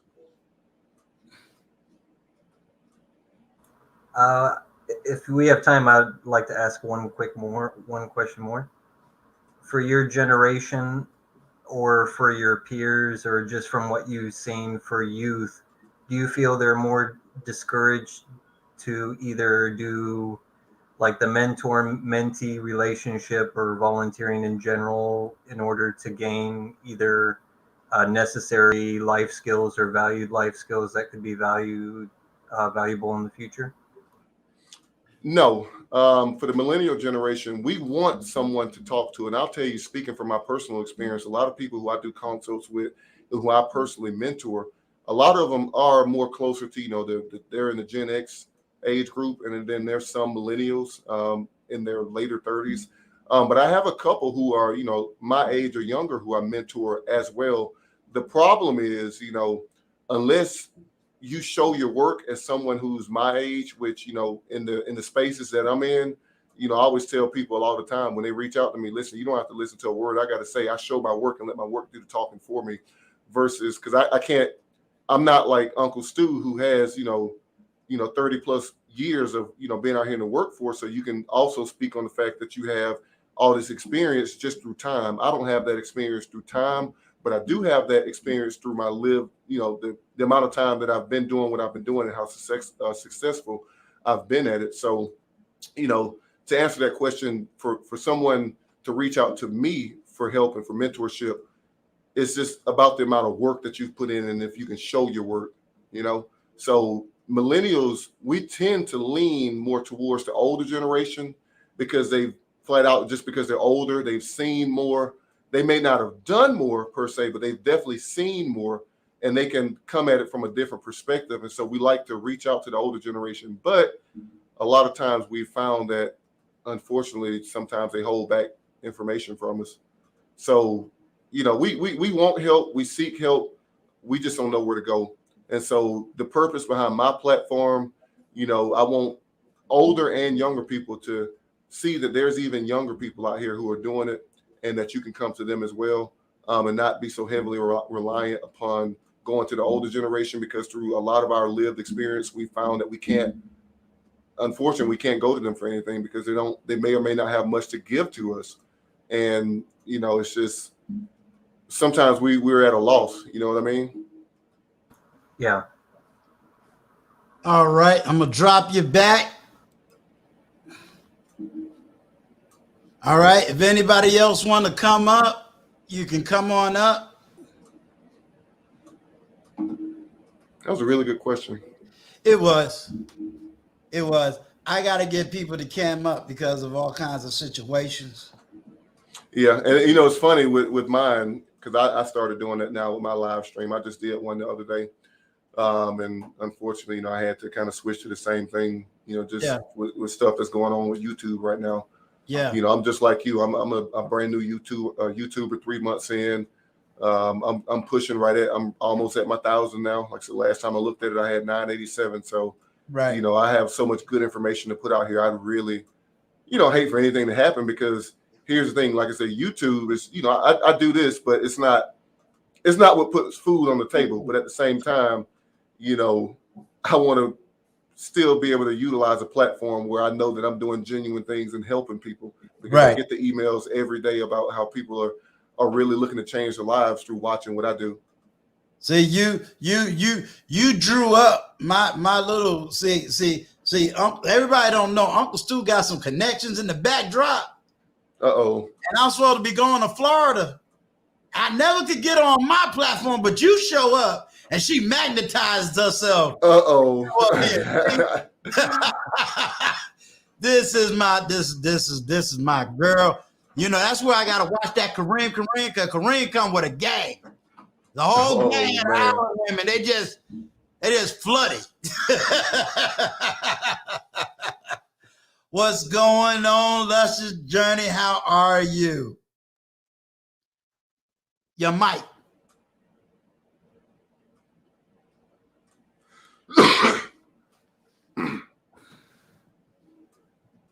I can't hear you.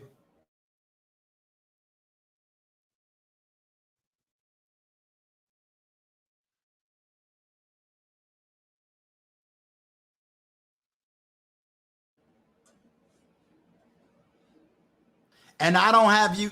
Okay, you can come back. I don't have you muted, so just see, because it happened to me. I had to switch something in my sound system, and as soon as I re-uploaded my sound system, then he was able to hear me in the back. So it could be that too.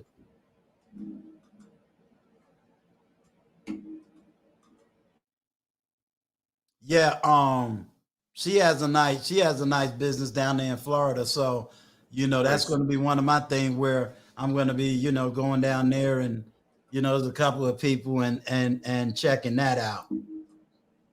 Jada LaRue. What's going on, Uncle Now, Stu? I allowed one person to come up here uncammed up. I'm gonna have to get all of y'all to start camming up.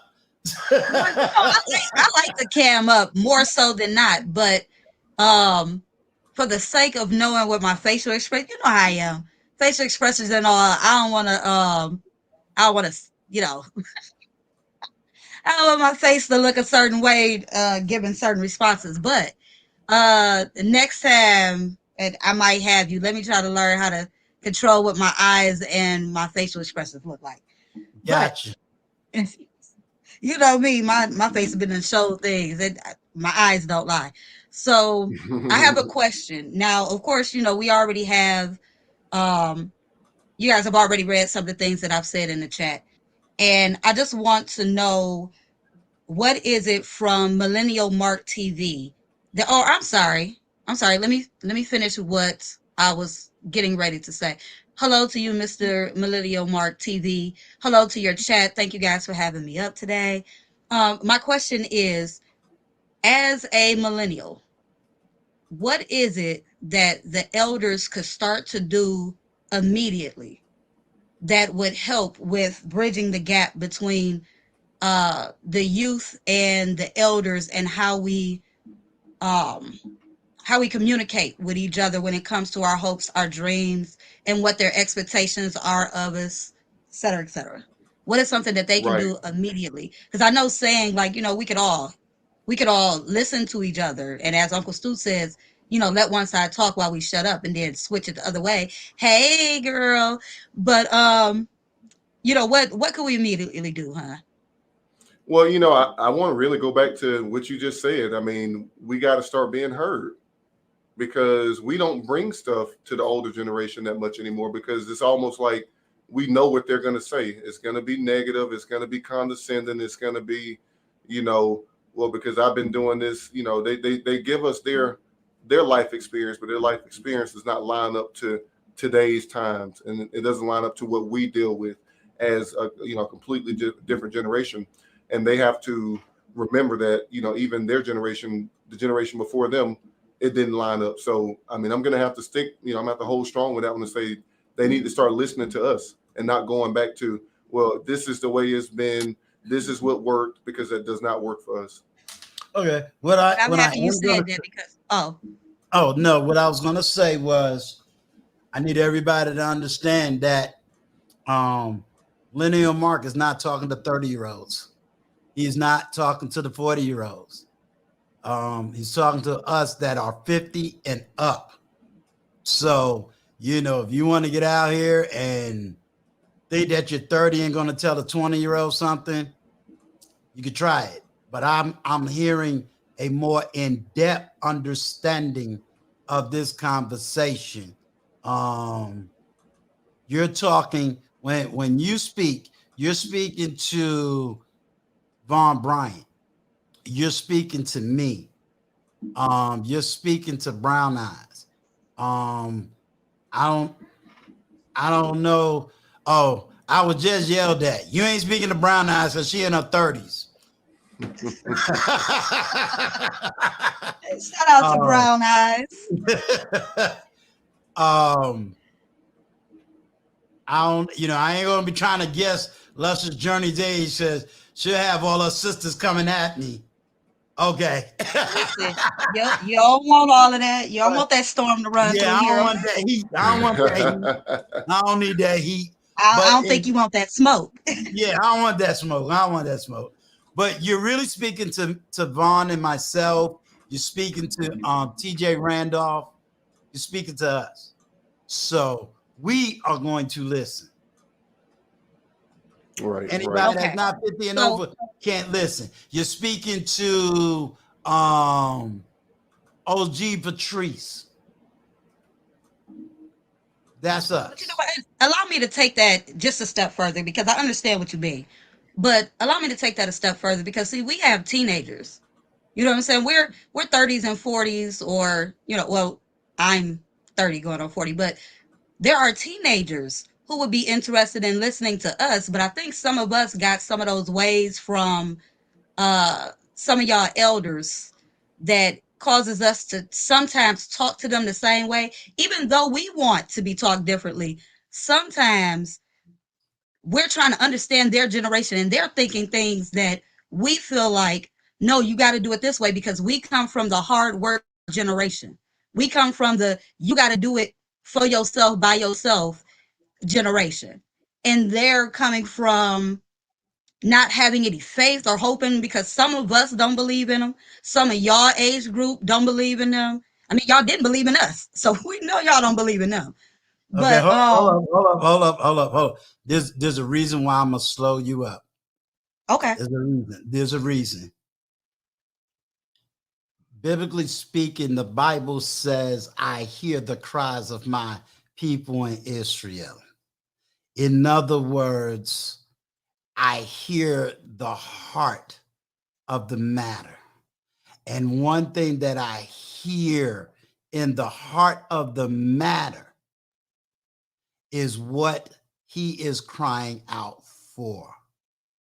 And I need you to understand that I've heard my men and what they are crying out for. And I've heard and have a deep understanding of that cry. So you have to allow me to use my knowledge, my wisdom, and the fact that I am surrounded by that age group. There's a higher wisdom of what I had to say. And I will be glad to give you that higher wisdom in the backstage. okay. It ain't nothing against you or against Luscious Journey. And Kareem already got her guns out. And Country Mama was already telling me how proud she is. But there's a wisdom that I need you to allow me to have. Just give me that grace, and I'll be glad to explain it at a later date and time. Can you give me I that? have no problem with that, Uncle Stu. You know how I All right. am. When All a right. grown man speaks, I listen, baby. You know I ain't got no disgruntledness. All right. So, but it even in still, because I don't know what it is that you may have to say, but even in still, just to finish the thought, I'm gonna give you guys an example of what just like really hit me when you guys talked about it. I'm not bitter about it. I laugh about it more so than not.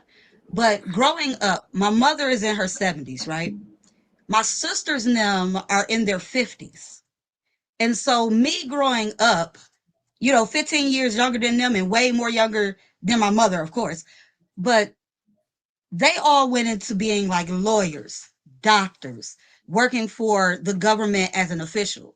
And then here I came as the later Marvin Gaye in the backseat, oops, baby. And they tend to be like, why do you want to work on computers? That is not going to get you, millionaire status. They told me all of this as a kid. My mother even said that the reason why she decided to have me is because she figured that, God placed that for her life. So I was like, well, okay, that's good and dandy. But then at a certain point, because and I'm gonna start saying like at 5 years old, there was a white teacher, shout out to Mr. Gus. He realized at 4.5 going on 5 that I had a knack for computers and I had never been around one.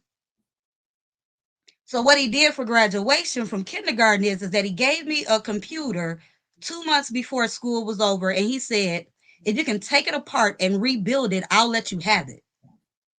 I took it apart, rebuilt it, and he let me have it.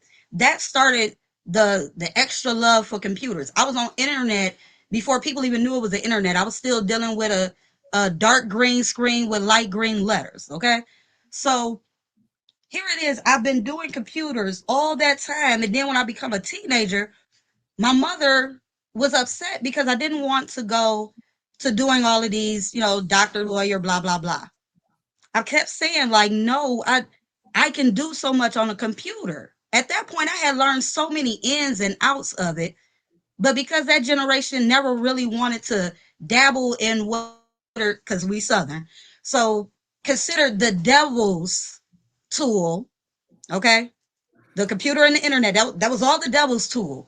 And so I was said for other different things, like, I never should have had you. And this had already started at 5. But it was like, I never should have had you, and I should have just flushed you down the toilet. All you want to do is work on the computer. Hold it. We're going into a whole different area. I need you to hold that. Let me get Luscious Journey, because I don't have a lot of time with Millennial Mark. But that's a different conversation. Let me switch to Luscious Journey. Because like I said, I don't have a lot of time when it comes to Millennial Mark. I feel where you at.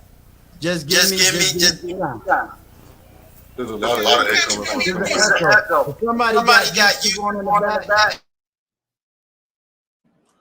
Hey, real quick, Uncle Stu, I had wanted to speak on something that Jada said. Okay. There's echo again. I think it's coming.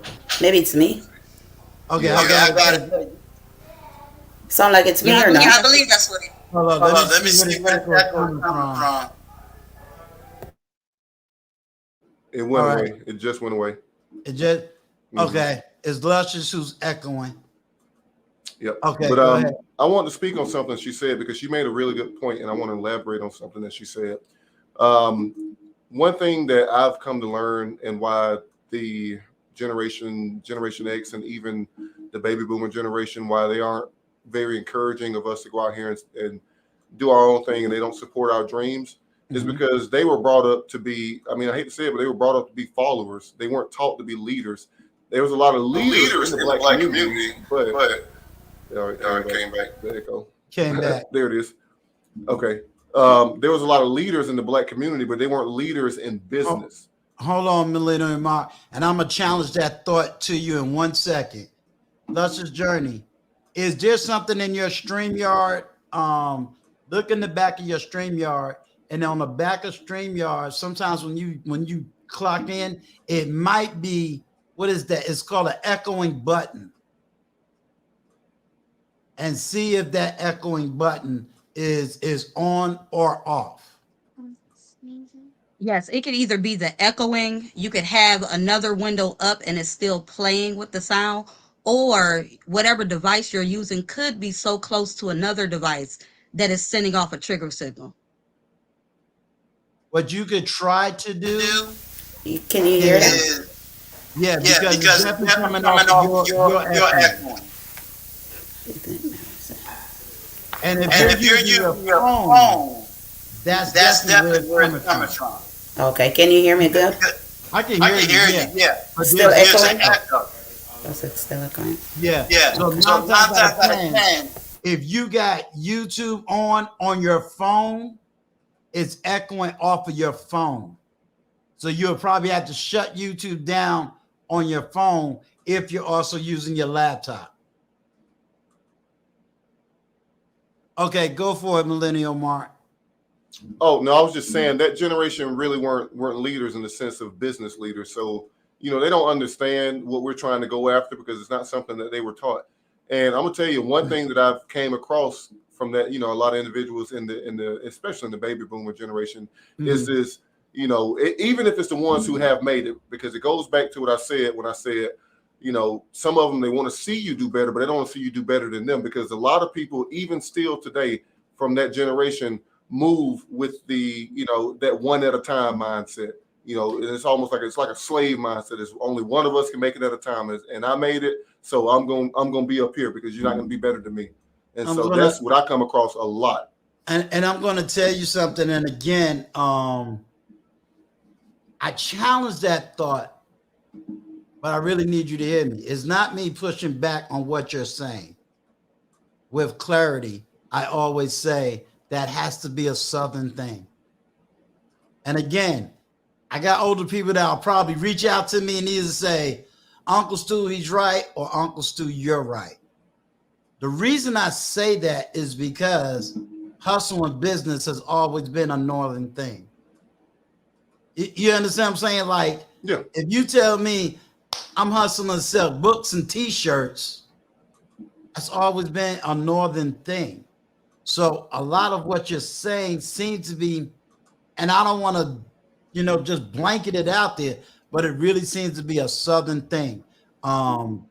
It seems I gotta challenge that, because there's a difference between hustling. You're allowed to. Yeah, you're allowed to. There's a difference between hustling and being committed to something, because you're now, right. Watch this. A lot of times we hustle, but that shows, and I just did a stream about this, that shows a lack of commitment that we have when everything's a side hustle, but you're still holding on to the good job. That's, it's just different. And we see that a lot. We're great hustlers, but we need to find something to commit to. Now watch this. The definition of hustle up north is a business. The definition of hustle here in the South means something totally different. Do you see where I say there's that barrier in the language? So to the people, the individuals, or to the group? Because in the world of business, anybody who's a business owner, they do not consider themselves hustlers. No, hustlers I'm a business owner, but I'm just using that word loosely. So it allows me to know how to use certain words and what words not to use so they don't get misinterpreted. But I'm hearing you.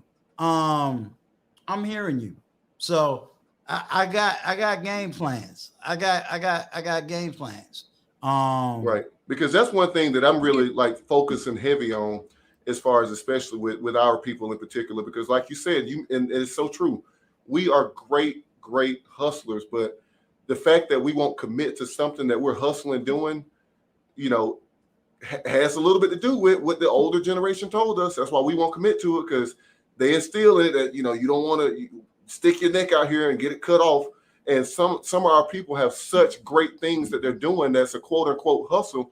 But if you move with the mindset of it's a business, I'm telling you, I went through this, myself, even with my mother, who came from the baby boomer generation, when I started doing my business, and it was just, it's just a hustle. You still need to focus on the job. That ain't gonna work, blah, blah, blah, blah, blah. Well, 6 years into doing it, I made $1 million from it. So, there's so many people out here with $1 million dreams and side hustles that they just will not commit to completely because of what, we care about. We really do care about what the older generation think. And it's really starting to get to the point now, because we don't ask anymore, that we're slowly starting to get away from caring, and we don't come to the older generation and bring things to them, because, it's just, it's all negative. And I'd be curious to hear what, okay, so we're gonna wait for your hair to... Well, what Jada has to say to that. Yeah. What I will say is I'm listening. So I'm hearing everything that you're saying. I'm not arguing. I'm not pushing back. I'm hearing everything you're saying. So, I'll make that happen. You tell everybody that's 20 and early 30s, say, go talk to Uncle Stu.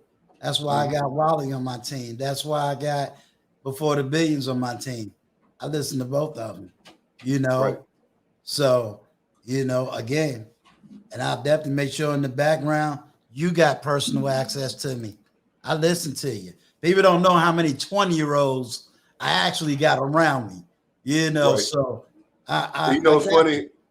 I got a lot of 20-year-olds who aren't around me. A lot of people who I move with in my, everyday life outside of YouTube are in their 40s. It's older brothers, because I just don't connect with people my age, because we're not doing the same thing. And I align myself with people who share, like values and, have, like-minded people. So, it's just one of those things. Gotcha. So I get it. I get it. You're helping out a lot of people my age, and, I'm not around them. I got you.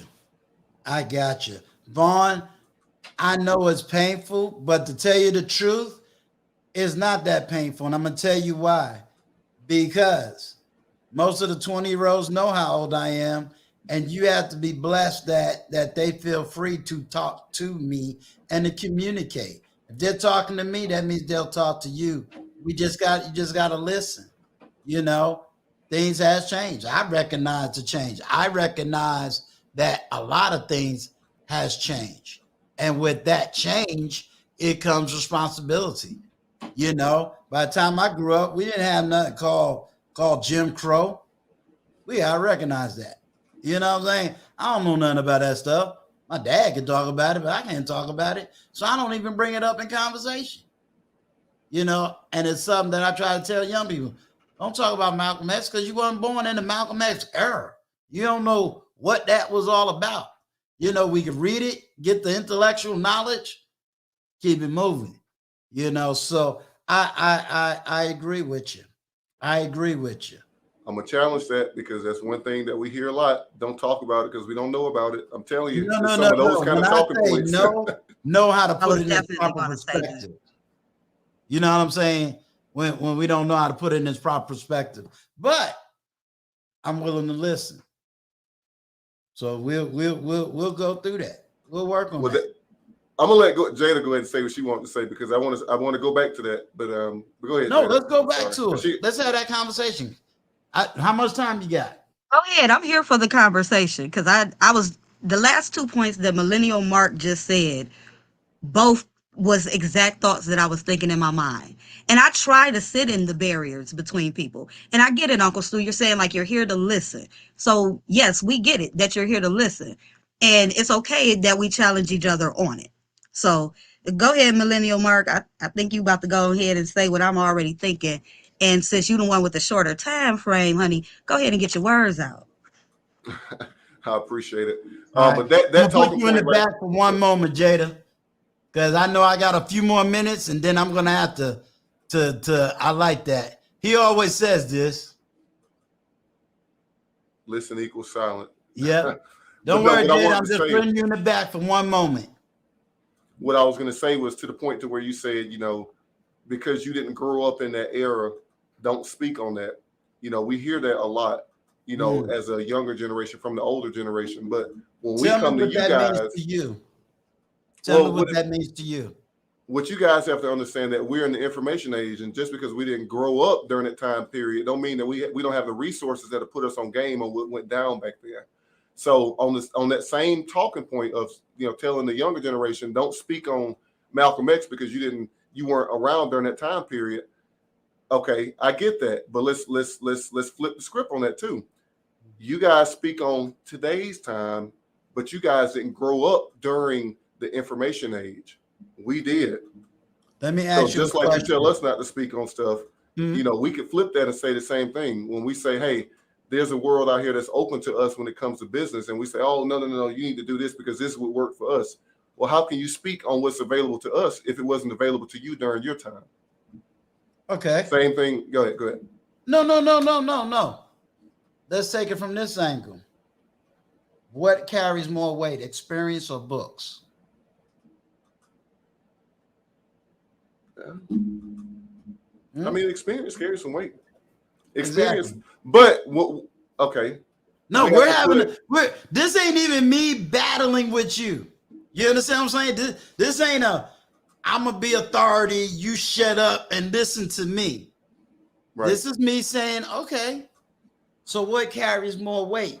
Me having experience or you reading a book? Let me put it in your language. In today's time, having a book and having access to it, to information carries more weight because the experience. Let me ask you a question. You're a floor tech, right? Yep. You've been doing the job, right? Right. I just picked up this book, and the book tells me you're supposed to be using a particular type of buffer to take out that scratch. Mm-hmm. And it's supposed to be I'm just throwing out a word, a COVID 500 buffer to take out that scratch. Why are you using a Jimmy 200 buffer to take out that scratch? That's not what the books say. Right. Do you understand what I mean? I get that, but this is what we talk about as millennials is when we get challenged like this, you know, we sit back and we listen to what you guys have to say, but in the back of our minds, we're like, okay, see, this is what we be talking about when we try to, because here's the thing, there's more than what you just said is a good point to what I'm about to say. There's more than one way to skin a cat. You know, it's like, and I'm gonna give you this. Just like when I went through the police academy, they will literally tell you everything that you're gonna learn here through this whole, you know, this whole process. Once you leave here, it's a different world out there. Half the stuff you might as well just forget about. Now, do you hear what you just said? Right. That's the wisdom I was giving you back. Right. You understand? No, I get it. But what I'm saying is we get challenged on stuff that we have to. I challenge it on a different. Yeah, I challenge it on a different way. I don't speak on it as authority. I speak on it from understanding history and semi-wisdom. The older generation a lot of times speak on it to want to be right instead of listen to us. That's no, why I'm not saying that's what you're doing. I'm saying as the older generation, we have these conversations and we try to throw our perspective in and say, okay, well, I get what you're saying, but because the world is different, we have to put this spin on it when it comes to like the topic of, you know, going to college and getting a good job. Yes, that used to work. I'm not saying that didn't work. It's just different now. So well, let me drop this wisdom so that you can even breathe. Every generation go through the same thing. When I was in my 20s, I did the same thing. Doesn't mean that I wasn't right. You know what I'm saying? There are some things that in my 20s, I had the heart, the passion. I knew a certain level of knowledge. And yes, older people rejected what I had to say. 20 years later, look what happened. Let me give you an example. You ready? They told me back in the late 80s, hip hop wasn't going anywhere. Forget the DJing, forget the rapping, forget the music industry. It's a fad, right? Hip hop done created an entire culture. So I get it. You understand what I'm saying? So I get it. So when you hear me, and you can tell anybody, when Uncle Stu challenged you, he's not rejecting you. He want to make sure that you're on your game at certain areas of life. I tell anybody, what they going through in their 20s, I didn't go through in my 20s. But guess what? My parents didn't walk through a crack generation neither. You understand what I'm saying? They didn't walk through that. I had to walk through that. Right. When I was growing up at certain areas, there were certain things that my parents didn't walk through, I had to walk through. But I never really, you know, there's this old wisdom. The older I get, the wiser my father becomes. Yep. Eat the meat, throw away the bone. Just don't kill off the generation that came before you. Why? Because every one of us has, if every one of us is a book. We're our own book. Nobody can write my story. Nobody can write Lucius Journey's story. We're our own narratives. So what you have to do in wisdom is say, okay, if I go to Uncle Stu, I have to recognize that he has his own narratives. He is not necessarily connected to a generation. That's the one mistake that everybody has, is this concept of generation. You can't put me necessarily in a generation, but what you can put me in is an individual. You see what I'm saying? So you have to sit down and say, okay, who is Uncle Stu? What does he know? What does he understand? How old is his kids? What is his kids doing? What does his kids understand? What is the relationship he has with people in his group, below his group? What does he show us? What are the mistakes he admits he makes so that we don't make the same mistake? And that's something you'll always hear me echo. I tell you my mistakes so that you don't make them. Right. You understand? And that's one thing that I would like. I don't know how often you have people that's in your age group. I would like to hear more individuals your age being taught that what you just said, because they need to hear that more than us, because we want to have the conversation with the older people in our community. We need for them to listen to us. But I got like 2 more minutes. On her third roll up here, it's gonna work. I hope so. Is it working? See, no echo. Oh, it took me a while. It took me a while. Yeah, we ready? hear you good. Ready for me? We ready for you. Hey, good night, everybody. Good night, Chad. Good night, Uncle Stu. Thank you for having me up here. Good night, Millennial Mark TV. Good night. I just connect with you, and I just like the way you think and the way everything. You're a hard worker, because I've been watching you from on a different show and stuff like that. But I totally agree with you 100%, and that's why I come up here, because I have 2 boys. I don't have 2 boys. I have 4 boys. I have one 23, one 19. And I always tell people, just like you said, you can't keep telling your kids when they get to 90, they're going to have to go. Because that already traumatized them before they get to 18, they're already worried, what's going to happen to me, or, so you're 100% correct. I agree with you. I have a 23-year-old and a 19-year-old. And when they get to the age 18, 19, I don't put them out or nothing. They can stay as long as they want. I do real estate. So what I do, I put my 23-year-old, he live in one of my property, and I house hack it. He live in one room. I house hack it. And my 19-year-old, when he ready to go live with his girlfriend, I put him in one of my rental property, and I house hack it. They're working, and they're getting ready to buy their own home.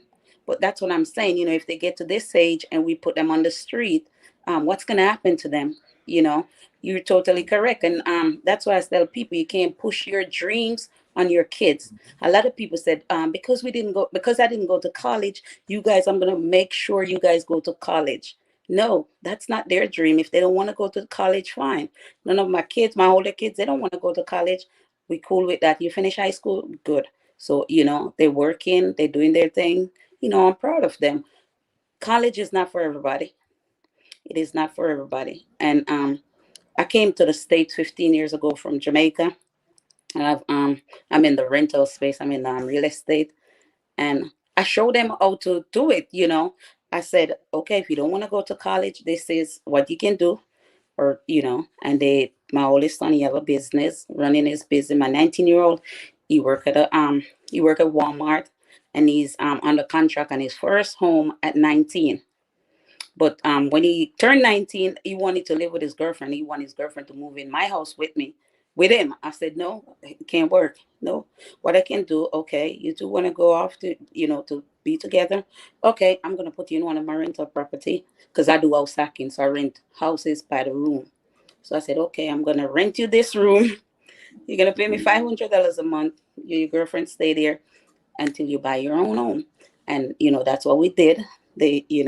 And they're there, and he's trying to buy his first home. And that's why I said, we experience, we cannot put them on the street. A lot of people, they tell me, Carisha, I'll let him go rent a house from somebody else. I said, why would I make him go rent a house? He's going to have to come up with the first month rent, the last month, plus security deposit. That's going to put him behind, It's, you don't need your kids, so you have to give them a leeway. And what I do, I put them as authorized user on my credit card. So boom, as they touch 18, through the gate, they come out with an 800 or a 790 credit score off the bat. So we just have to set up our kids to win. We can't just try to push our dream on them. Okay, we didn't make it to college, I'm going to make sure you kids get to college. No, the kids have different dreams and different goals. I totally agree with you. So that's my 2 cents. No, well, I wanted to add to that. You was excellent in that statement, because I see that a lot.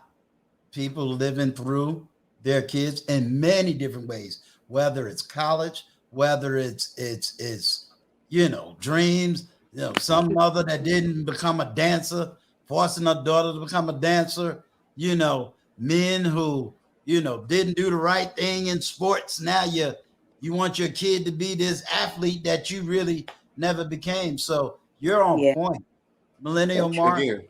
Yeah, and I mean, I love what you said because the older generation did not set us up for success, and what you're doing is setting your sons up for success. And when I say that, I mean it goes back to, excuse me, it goes back to what Uncle Stu just said. You know, a lot of parents are like, well, I didn't go to college, you know, so I'm going to make sure that my kid goes. But what about what they want? Like what they truly want? And a lot of times they are so afraid to tell you what they really want because they don't want to disappoint you. Because you know what? A lot of times, especially when we're talking about single mothers, you know, they've watched you struggle this whole time, so they don't want to disappoint you. But the older generation have to realize that this new and younger generation, they have their own life to live. And you are setting your sons up for success, and throwing them out, you know, at 18 years old is setting them up for failure. You know, like I said, I wasn't thrown out at 18, but it was almost like I felt like I was being pushed out. So, you know, I went on ahead and just did it myself. You know, I got out here, and and a lot of times as Black men, especially when we leave home, and if we come from a single mother home, to a lot of us, it's sink or swim. You know, you're either going to go out here and when you leave home, you're going to swim or you're going to sink, because a lot of times the older generation will tell you once you leave, you can't come back. I have heard that. I have personally heard that. And that helped me become who I am today, because I knew, hey, if I'm finna go out here, and if I got to make this work, you know, I got this has to happen. I gotta, because I can't go back. There's no lifeboat. You know, when I go out here and jump ship, this is it. I'm either gonna sink or swim. You know, let me throw this out. And so let me hear from you. Is that one of the reasons why a lot of my young brothers, I'm gonna say 25, 26, 27, because of that sink or swim mentality, is that why they're starting to go back to selling drugs and doing all that other stuff? Because it's more of survival than it is get rich or die trying? Yes, it's survival. It is survival. It is. And that's why, I mean, because they know here's the thing. We know the dangers behind that. We know the outcomes. It's not like people at this point are ignorant to what can happen when you go down that lifestyle. But here's the thing: with no one pushing you to do something with yourself, it's survival at that point. Question I just saw here in the chat. Okay, so did that motivate you or traumatize you? That motivated the heck out of me. Me personally, that motivated me. Because I'm like, you know, at that point when that happened to me, it was like I had something to prove, and I was moving with the feeling of my back up against the wall in a sense. And I've been in that situation, you know, I felt like that a couple times in my life, to where, you know, where I wasn't 100% comfortable in business. That's why it was so hard for me to make the jump from, you know, being in law enforcement and running my business to going straight over to my business, even though I was making such good money, was just fear. You know, it was fear. And, you know, it was just one of those things to where hearing that or just feeling that, because I wasn't told that, you know, I had to go, but I felt it. I felt it. Like, it was like, you know, you're going to have to do something. And I'm like, I just finished school. You know, I don't know what the real world is about. You know, you can't expect the people to go from, you know, high school and, like I said earlier, that type of environment to the real world at the snap of a finger. It takes time. And so the older generation, really have to set up the next generation for success. And I mean, I'm gonna tell you something. It boils all the way down to the older generation. They need, I mean, getting freaking life insurance. I mean, oh my God, it's such a stigma in the Black community. Get life insurance. Oh, I'm not gonna let the next generation come up off me. That is such a horrible mindset. You got to tell me who a lot of these people are, because They're everywhere. If you haven't seen this, no. I'm not doubting anything. I told you, I'm here to listen. You know, some things is like, what the heck? But I also will tell anybody and everybody, I guess I'm very unique, but I'm not ignorant. I grew up under a different set of parents. I was just telling somebody that today. My background is totally different, and I recognize it. You know what I'm saying? From my mom and dad to my grandparents, we was different, and I recognize it. So my job is just to do what needs to be done. How much more time you got? I got my homeboy who grew up in my generation, in my city. You know, so when he talked, it's like, oh, I'm back home. I know this. What are you talking about? One love, fam. One love. I love. heard that. I've been listening. Yeah.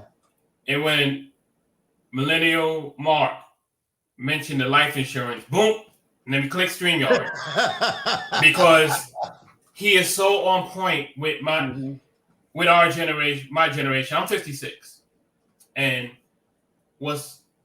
I think it's horrible that you are even put in a situation, but I know a lot of young brothers have been put in a situation where you got to sink or swim. I mean, that's the stress on that alone. And I think it all goes back to something that Vaughn mentioned, is that we can learn from each other. Now, I'm going to just use myself as an example. I will say this. I don't rock with folks my age. A handful.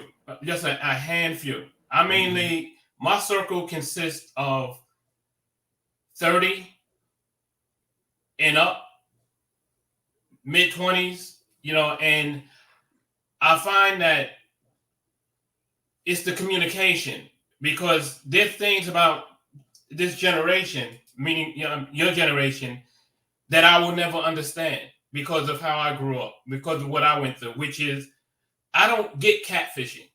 I don't get falling in love online and you ain't never met a person. I took a person out. And just little things like that I will never understand, but I don't have to as long as we're communicating.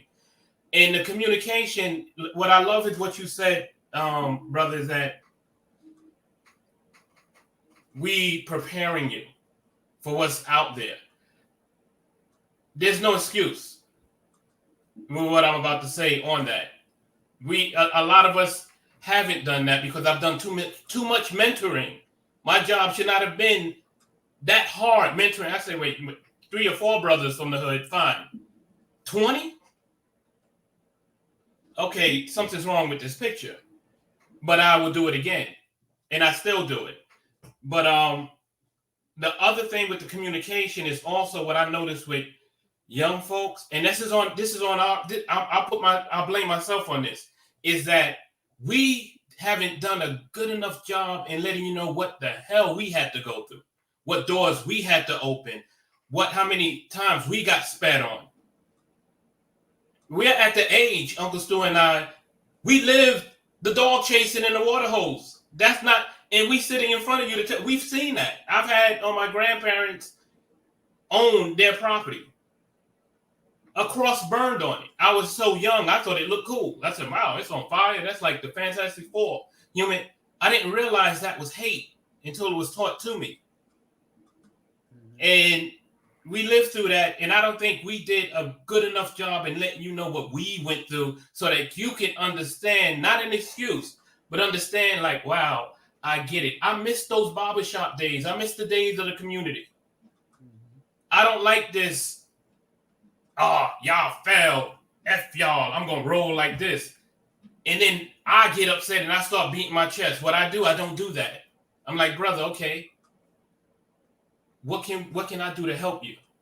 This is what I do for a living.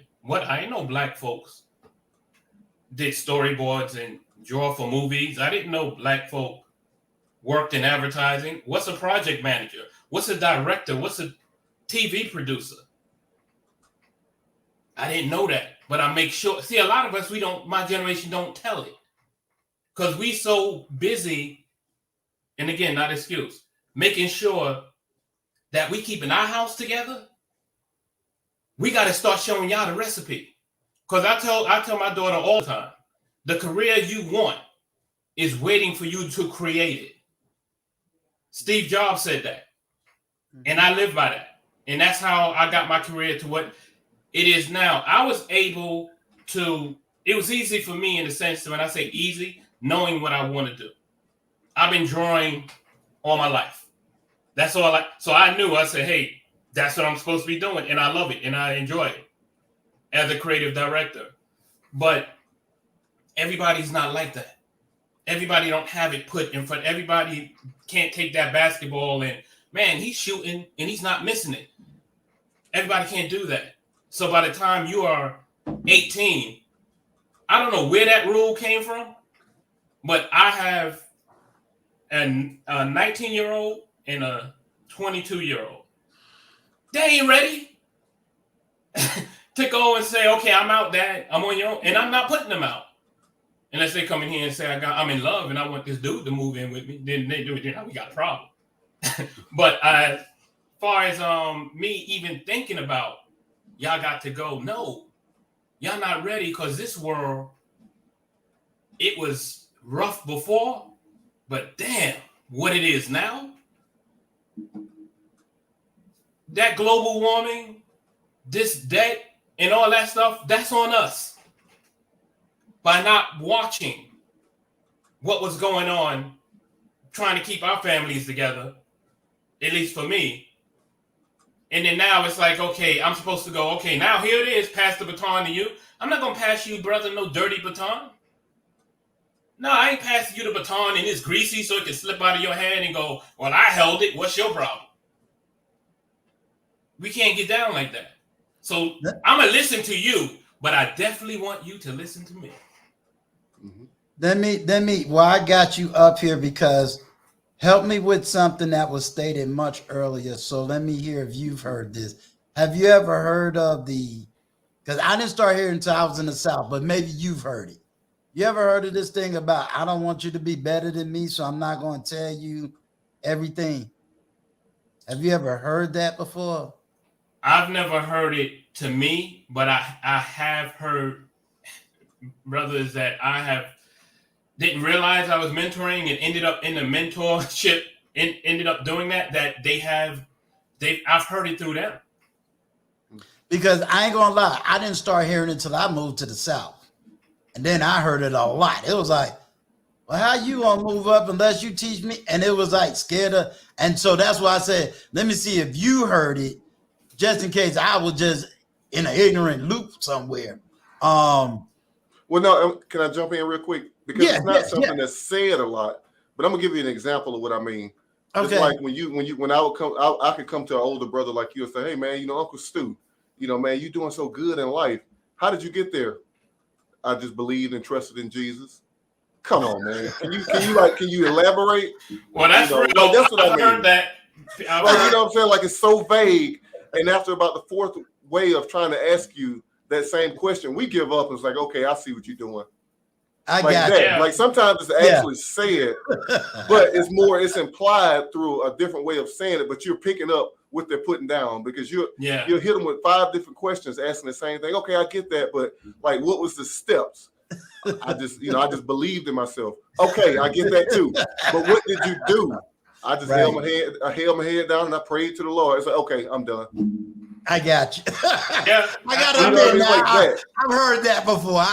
I'm gonna give you that one. I heard that before. And that's how it's funny that I've heard that before, and I've actually had that question asked to me on career day. There's this that we used to do up at different high schools in the inner city in the Bronx and Brooklyn, and there's this sister who used to actually she was editor at Essence Magazine, started this career day program for people to go up to these schools and show people that look like us what other careers that you can do. That is, you don't need a microphone and a basketball all the time. If you're good at it, then go for it. But you don't need that, And I've heard that when that question is asked to me, what did you do to get to where you're at? I always answer, hey, I'm gonna break it down. This is exactly what I did, and I'm gonna tell you. You might can get it done easier, but it was hard for me in the sense of it's not easy being the only Black person when you go on a set. To this day, I am the only Black creative director in a global ad agency. That's not easy. But I will say this. I hired me some art directors that look like us because I'm in there. But the work was hard. The work was hard. And a lot of it had to do with we're so busy looking at to make sure there are certain careers and certain industries that are segregated. but there's a whole lot of industries a lot of brothers haven't even heard of. Mhm. Video game. That's rough. Going to San Francisco, working on God of War, and you're the only black person there. I'm going, what happened? But then I make sure I head to career day. I make sure I head to the barbershops. I make sure I head back to the neighborhood and say, check this out. If I see a young brother drawing and all he know how to do is draw comic books and super, I want to be a comic book artist. No, let me break it down to you. There's no, if you want to do that, that's fine. But I'm going to tell you, there's no real money in that. People may think it is, but it's not. That's what I tell them. But I'm going to tell you what there's money in. Storyboards for movies, concept art for video games. I know brothers who are 35 years old making high-end six figures doing what they love, just drawing. And I know a lot of young folks in school that's what they like to do. And sometimes it's not even the physical act of it. It's the ideas. Don't think, when they come up to me, oh, I got this idea, but you can't really do that. No, there is no can't. That's when I get like Yoda. There's no try, there's do. You know, that's my geek side coming out, you know, with the Star Wars. But hey, real quick, I didn't mean to cut you off. No, I'm gonna have to go in. I'm gonna have to go ahead and jump on out here. I gotta make. Hey, you know what? I just want to say thank you. Be looking out, and like I said, definitely be coming back on the platform. We definitely gonna have this conversation. You know, I got some 20-year-olds, and we're gonna do it. And I'm quite sure he'll be listening in the background, so he knows definitely how to get back up here. Well, I appreciate it, and I appreciate the knowledge and the facts that you were dropping too, with XDMC about channeling that passion and that desire to do art and just taking it in a different direction, but not killing the dream itself, just taking it somewhere else. Absolutely. That's so smart, because again, there's so many industries, like you said, that are out here that as Black people we don't know about. Myself, you know, in particular, you know, what I do and I specialize in tile and grout cleaning and restoration. There's not a lot of people in that side of the industry who do what I do, but a lot of people don't know it's an industry that literally makes you anywhere from $750 to $1,500 every single day. So, you know, a lot of stuff we just simply don't know about. But yes, I got to jump off, but I appreciate you guys. One love, and, brother. I'll catch you. One love. All right, y'all have a good one. You too. Right. You know, now it's just the old folks up here. Now don't sign up, y'all. Old folks. You got to deal with the question I was going to ask, right? You know, I used the word hustle, and what he was saying was, you know, a lot of people don't know how to take the word hustle and turn it to business. But then I was like, well, conceptually, hustle up north is a little bit different than that word. Mm-hmm. Has the word, did I get it wrong? Or is there two different definitions? Because when I think of hustle, I'm thinking of dudes that was selling t-shirts. I'm thinking of 125th Street. I'm thinking of when we used to go to the Bronx. I'm thinking of the brothers that was selling books right down there on Wall Street. You know, so did I get the concept wrong, or no? That's actually how I see it. Also, okay. As far as that's how I saw it. I should say how I see it, but I always, because I'm around younger people a lot that work under me, I pick up the lingo and I pick up new definitions of words that come out, and I realize that there's another definition to it, and it's even more, not that our way was negative because folks was working.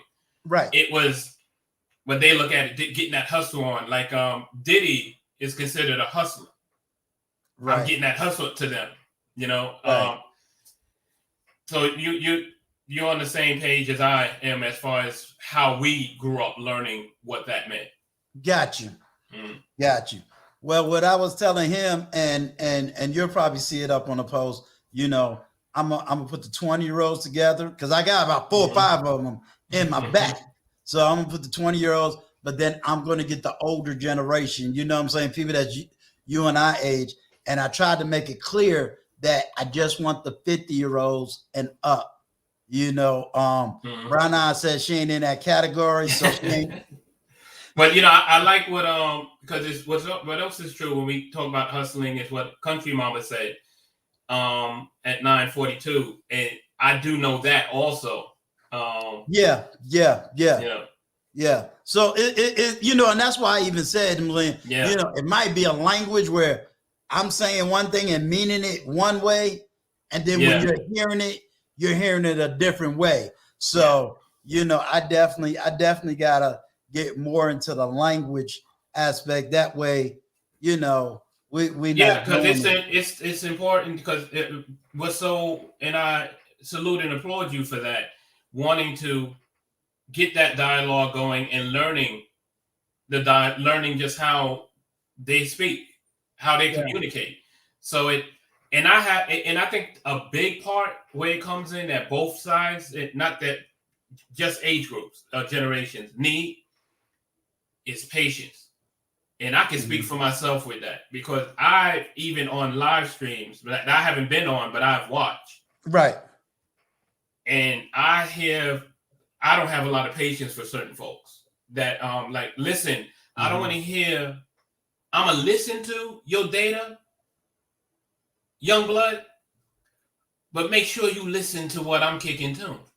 Right. And let's put it there, don't dismiss, because no one should be dismissing no one, neither generation. That's how we don't grow together. That's how we got where we're at now. You know, that's all I got, man. I got you. I mean, I'm willing to have the conversation, but it's just like I explained to him. When I was in my 20s, there's a certain level of my 20s that 20 years later, I was right. About 20% of it, 80% went out the window. But and the one that I used was, what did they tell us about hip hop? Why y'all doing that, spinning around on cardboard? Yeah, and we grew up in the hip hop generation. I definitely grew up in that. I mean, and they don't even know that. What's my man down there in Florida? He was the first one to put explicit language. They was the first one to challenge the First Amendment. You know what I'm saying? So it's like, wait a minute now, I do know. So what I've noticed is certain ones that's in our age that's out here, to me, our platform is already telling you, we're here to listen.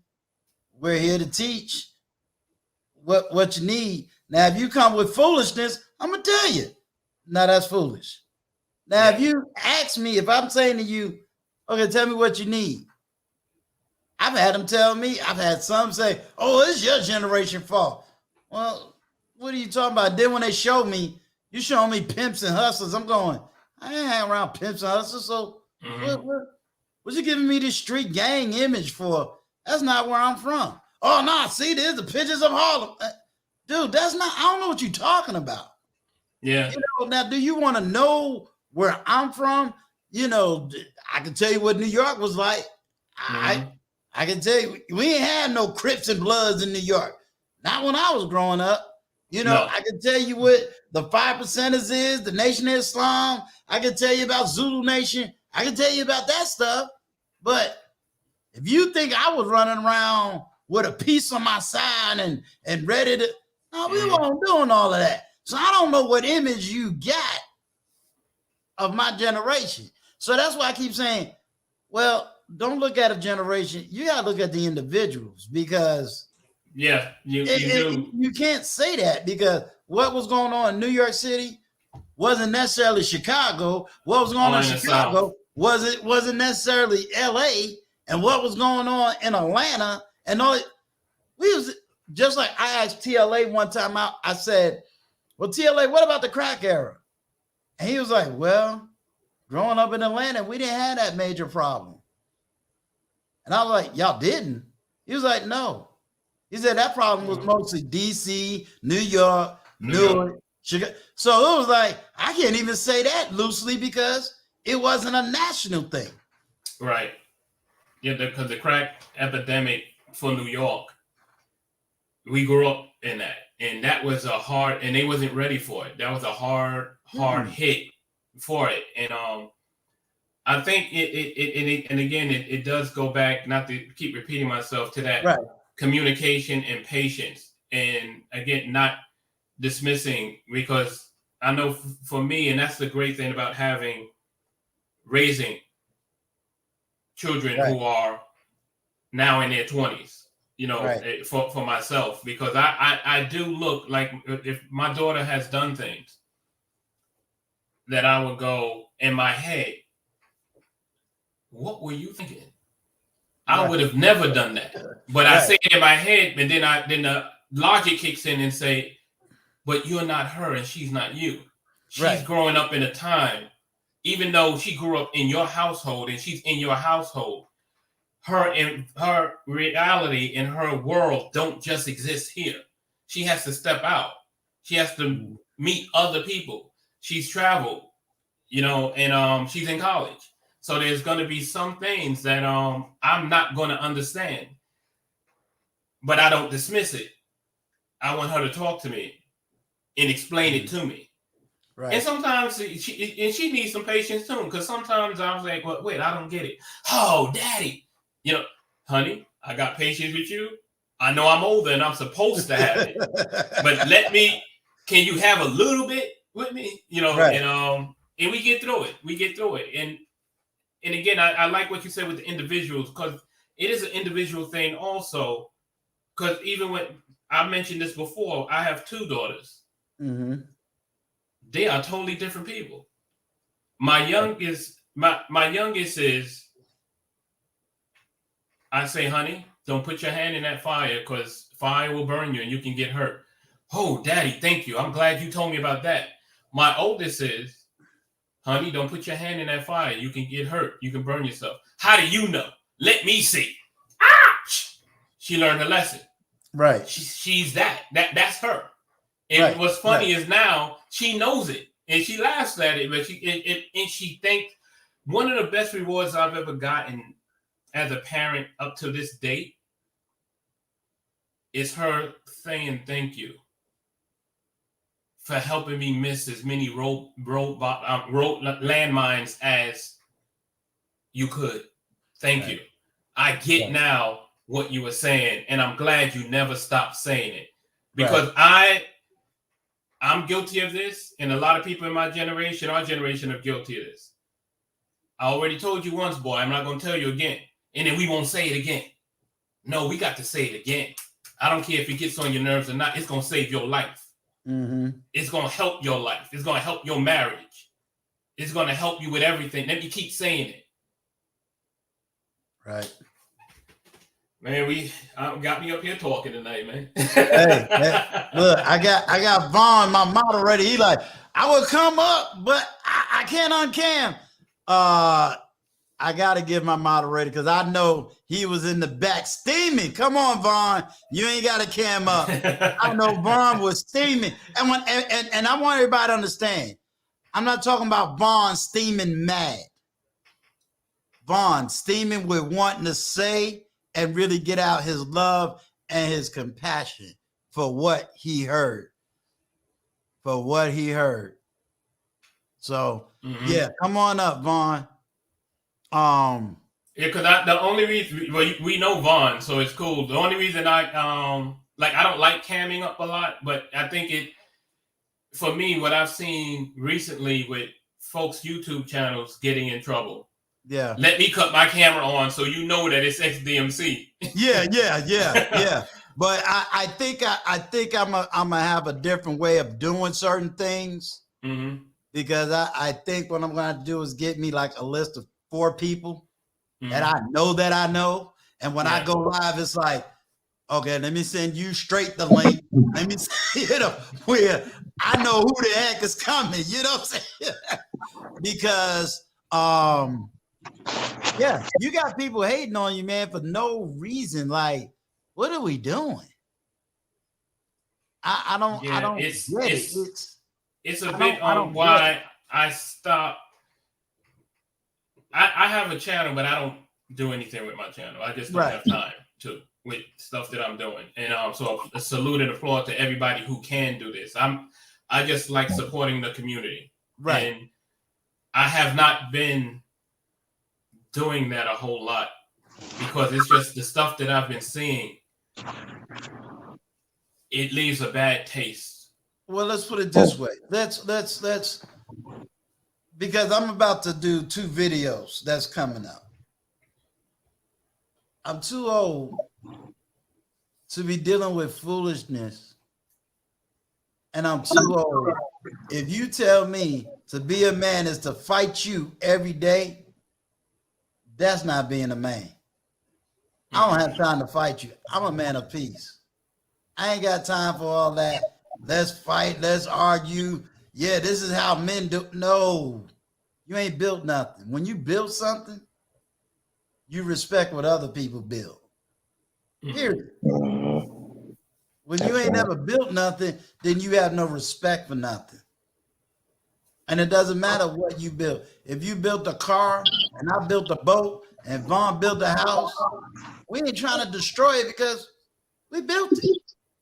I respect what you built. You know, when people say, well, why did they burn down houses over here and burn down it? Because if you don't understand what people built, then they'll destroy the neighborhood because they ain't built it. Mm-hmm. You know, they have not built it. And that's where the first problem is.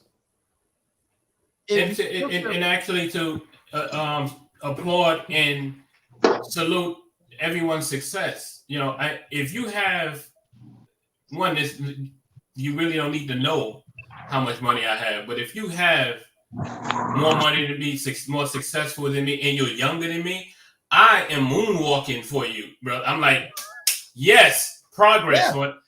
But I don't just I know it's out there. I just have not been seeing a lot of it, you know, and that's just me. It seemed like it's going backwards, and I don't get it. So instead of, I'm not going to jump on anyone's panel and try to be Gandhi and, hey, brothers, can we get along? Can we all just get it's YouTube, and I don't know how much of this is real. I don't know how much of they really fronting on, but I've learned as a social worker, when a person say they gonna kill themselves, you take that serious.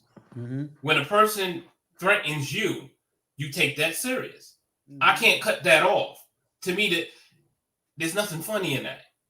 There's nothing entertaining in that. Exactly. So therefore, I rather just step out, because there's a lot of people that's not on YouTube that need help in the community, mm-hmm. that I talk to, that I rock with, you know, mm-hmm. and it should be on platforms so that we can see it. And I'm not just saying everybody, and I'm not everybody, but right. I realize that there's certain places that somebody like me, and when I say somebody like me, I don't mean somebody, be it successful or successful financially, successful being married for as long as I've been, or that I'm better than anybody. I'm saying somebody like me, what am I doing even listening to some of the manosphere stuff? Mm-hmm. I don't need that. Right. So, but I support it being there because there are people who do need it. Mm-hmm. I'm just not one of them, because it's just, I find when I listen, it ticks me off. Yeah. So I just roll to Uncle Stu's channel, roll to Blind Guy and his wife's channel, roll with somebody I get, and I roll into the neighborhoods. Right. You know, my name, that's my screen name, XDMC. Right. Only folks on YouTube know me as that. Right. When I'm in these streets, those something different. Yeah. Yeah. You know, so but, hey, my brother Vaughn is up. What's up, man? Hey, what's going on, everybody? Can you hear me? Yeah, we can hear that. We can hear the golden voice. I thought you was about to scratch. Go ahead, give us a rhyme, Vaughn. Well, you know, give us a rhyme, boy. Let these young folks know how it really goes. Wow, you know what? Listening to this young man that was on the platform tonight, your guest, mm-hmm.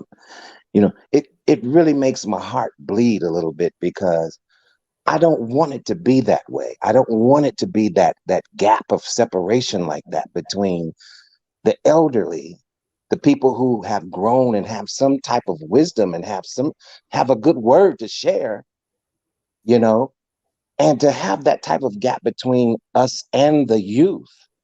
You know, man, it doesn't, my heart doesn't set well with that. Me, on the other hand, I have a great desire to reach these young people, to share whatever wisdom I have with them. And I want them to far surpass whatever it is that I have ever accomplished. So, you know, I'm not sitting and looking at them as if, well, you know, oh no, I don't want you to be better than me. No, even my son, you know, even Jesus said, you're going to go on to do greater things. Come on. If he could say that to us, that we could do greater things, we're going to accomplish greater things. But when we get these older people who are hating, and this is a fact, they're hating on the youth because they miss their youth. They're not able to run like they used to run. They're not able to jump like they used to jump. And so there's a little bit of envy going on with some of us, and I'm not all of us. I'm not one of them, and I'm pretty sure you two are not either, you know.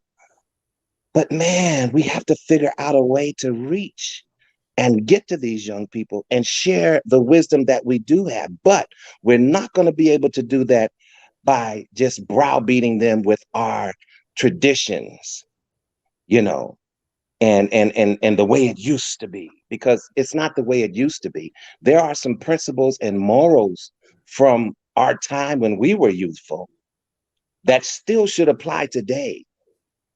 And we need to figure out how to express that to the young people. But I think the main thing is that we're going to have to start listening. Listen, you know, and we're doing a lot of talking, but we're not really listening and trying to get an understanding of why do they think that way? Why do they feel this way? What is the disconnect? You know, let me be quiet a little bit and let you talk. Now, at the same time, I do agree with what someone else said. Listen, after I finish listening and understanding, now you need to listen. Yeah. There was something that I tried to explain to him, but you know, I'm willing to sit back and hear. When you say that it's never been done, I'm gonna tell you a great movie to rewatch, and that is The Butler. If you watch that movie, The Butler, the same thing that happened in The Butler, same thing that happened in my generation, same thing that's happening now. This ain't new. This ain't new. They, you know, I'm not a Dr. King fan, but let's be honest. He split the Southern Black church because he was grabbing the youth to go down there doing all them marching. Wow, look at that. So it ain't this ain't new. You know, when the Black Panthers was doing what they were doing, that went against a generation. So it's not new. It's not new. I think what it is our approach. Do you know what I'm saying? Yeah. You know, what worked back then may not work right now with these young people. So we have to revamp our approach. You know what I'm saying? You know, totally. Stop chewing gum at the table. See, you know, we'll tell them, oh, when you sit at the table, don't chew gum. You know, there's got to be a different way to communicate with them, but we need to get to where they're at. Do you know what I'm saying? Up to a point. If we can't get down to where they're at, then I don't know how that's going to work. If we are unable to get down to earth right where they are, I don't see how this is going to happen. I'm going to tell you something right here, right now, and I'll tell everybody with boldness. Uncle Stu's still going to be Uncle Stu. Let me tell you why I can't get down to where a lot of them are. I'm not going to set up a platform cussing people out from the top. No. I don't mean I am not going to sit I don't there. mean that, Uncle Stu. Yeah, no. But to tell you the truth, if you look around these, no. Listen to what I'm saying. Yeah. When you look around these YouTube places, you find a lot of people are more gravitated to a bunch of cussing, fussing, Exactly. fighting. Yeah, I agree. I look at my numbers and I look at my analytics. Okay. I Mhm, study those numbers. I got mhm, people that look at those numbers, mhm. right? The best I can do based on my numbers is grab my 40 and 30-year-olds and let them deal with the 20-year-olds. All I can do on my platform is I can give you all the knowledge and all the information. I can get all the 50-year-olds. If you're not willing to hear, there's nothing Exactly. I can do. I got people on platforms that says our generation just need to die. I got people that says, "Oh, your Yeah, generation that didn't do it, didn't yeah. they messed us up." So it's accountability now. I can't be your mom and your daddy. No, I can no, only not at give all. you Not at all. Not at right. all. I can only You know, give you. I can mhm, say, you know what? I agree. A lot of y'all don't need 4-year college degrees. You might just need to go into this one training program, get what you got to get. I can give you that. If you well, say, well, I don't believe in the working for the man for 20 years, fine. Let me put you on a career path and do it and be a 1099. Got you. You understand what I'm saying? But if you telling me, oh, I just want to be this high value man and and you ain't doing none of that stuff. No, I can't go exactly. for that. If you Yeah, telling me I and have to be up here, hey, all of y'all want to talk about people, but I got 20 people who won't cam up. Come on now. There's certain things that I'm going to go for, and there's certain things I'm not. So when I bring a millennial markup, or I bring before the billions up, or I bring these young 20, these people putting in the work to own the business and to do the things that they're doing. they're So if very you're good not trying examples. to get to where they're at, Yeah, we very already good in a examples. struggle. Now, if all you want to do is cuss women out, all you want to Yeah, do is say every old person is that, I can't help you. I can only help those exactly. who wants the help. Now, No, I agree. if say Wally, when Wealth Productions come to me, he comes to me in the backstage and he says, "Hey, Uncle Stu, A, B, C, and D. I can help Wally. There's gonna Hmm. be some things I'm gonna agree with Wally on. There's gonna be others where it's like, hey, I gotta let Wally be 20-year-old and do what he gotta do. Right. But I But gotta be here when he you know what I'm saying? Like, there's a certain level where it's like, hey, Wally gonna be Wally, and I gotta let Wally be Wally because he's still 20. He's not gonna have everything I got at 50. I okay, just I gotta get be it. here when if he bump his head into the wall, I gotta be here to say, all right, Wally, what you learned from bumping your head into that wall? Let me just wipe this little. All right, come on, let's go. You know what I'm saying? I'm Yeah. not gonna beat every man up for every decision. All I can do is tell you, hey, bro, this is what happened when I made that decision. Hopefully, Mhm. by the grace of God, you may get out of that situation. You know what I'm saying? That's the most I can do. So when you say, well, it hurts your heart, it Well, it really, does. It it does. really, and I'm gonna tell you why Yeah. you it really shouldn't. Well, it does. Are they not You coming? Are they okay not now? coming to this platform to learn? Well, I get what you're saying. I get what you're saying, Uncle Stu. But what I'm simply saying is, me individually, it does sadden me to see that there is such a disconnect between the elderly people and the younger people. So, that's just me talking. Some Right, people right, could right, give right, right, less than right. a Right. some people could give less than a damn. But what I'm saying is this is how it's affecting me because Right. I want to see the younger people exceed and do well. That's what I desire to see them do. I have a hope for that generation. I'm not Mhm. sitting up here hating on them. Right. So yeah, when they're if I'm rejected, if the word that excuse me, if the word that I'm trying to share with them is rejected, I have to move on and accept that. But I think it's a very sad thing that, and I just witnessed someone who should be an elder to some of the younger components, these young men, get up here on a platform and totally be out of their character. Yeah. And to me, that was not a good example of how you should represent as an elder to the younger people. Yeah. So I don't want you to misunderstand when I say Oh, no, get down to their level, because what this individual did was get down to their level, and that was improper. You don't go down there. You stay up here. You pull them up.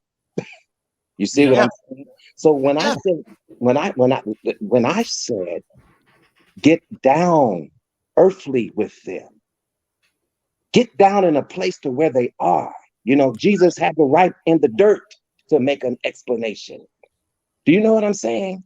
I do. So my thing is, we as elders, and we do hold the wisdom and we do have the understanding, but we still at the same time need to humble ourselves when it comes to being in this position and having that type of wisdom and authority, you know. So that's just where I'm at with it. But no, that's perfect, because I know, like you said, it shouldn't make me sad. Well, it does, because our young people are perishing because they don't have good examples. And they do have some good examples, but some people aren't in the place to see them. Right. And the only examples they're seeing are the improper ones. Yeah. You know, so, yeah, you know, that's all I'm saying. No, you're absolutely 100% correct. You're right on point. This is why I'm trying to wash their feet. So y'all understand that language. this is me trying to wash their feet. Washing their feet. Right. Wash their feet before they have to go out there into the dirt. You understand what I'm saying? But this is why I say, okay, give me 3 things. Give me 3 things that you want me to do. And then I'll go get XDMC. They'll say, this is how you get into this area. And guess what? I could tell them, hey, I need you to go to Before the Billions, because he's going to teach you about, you know, the whole tech stuff. This is where I have to say, hey, I got connections to a man named Sir Hale, who's going to show y'all how to do this. That's awesome. 10% of what it will cost you to go to a college university. I have the platform and the connections.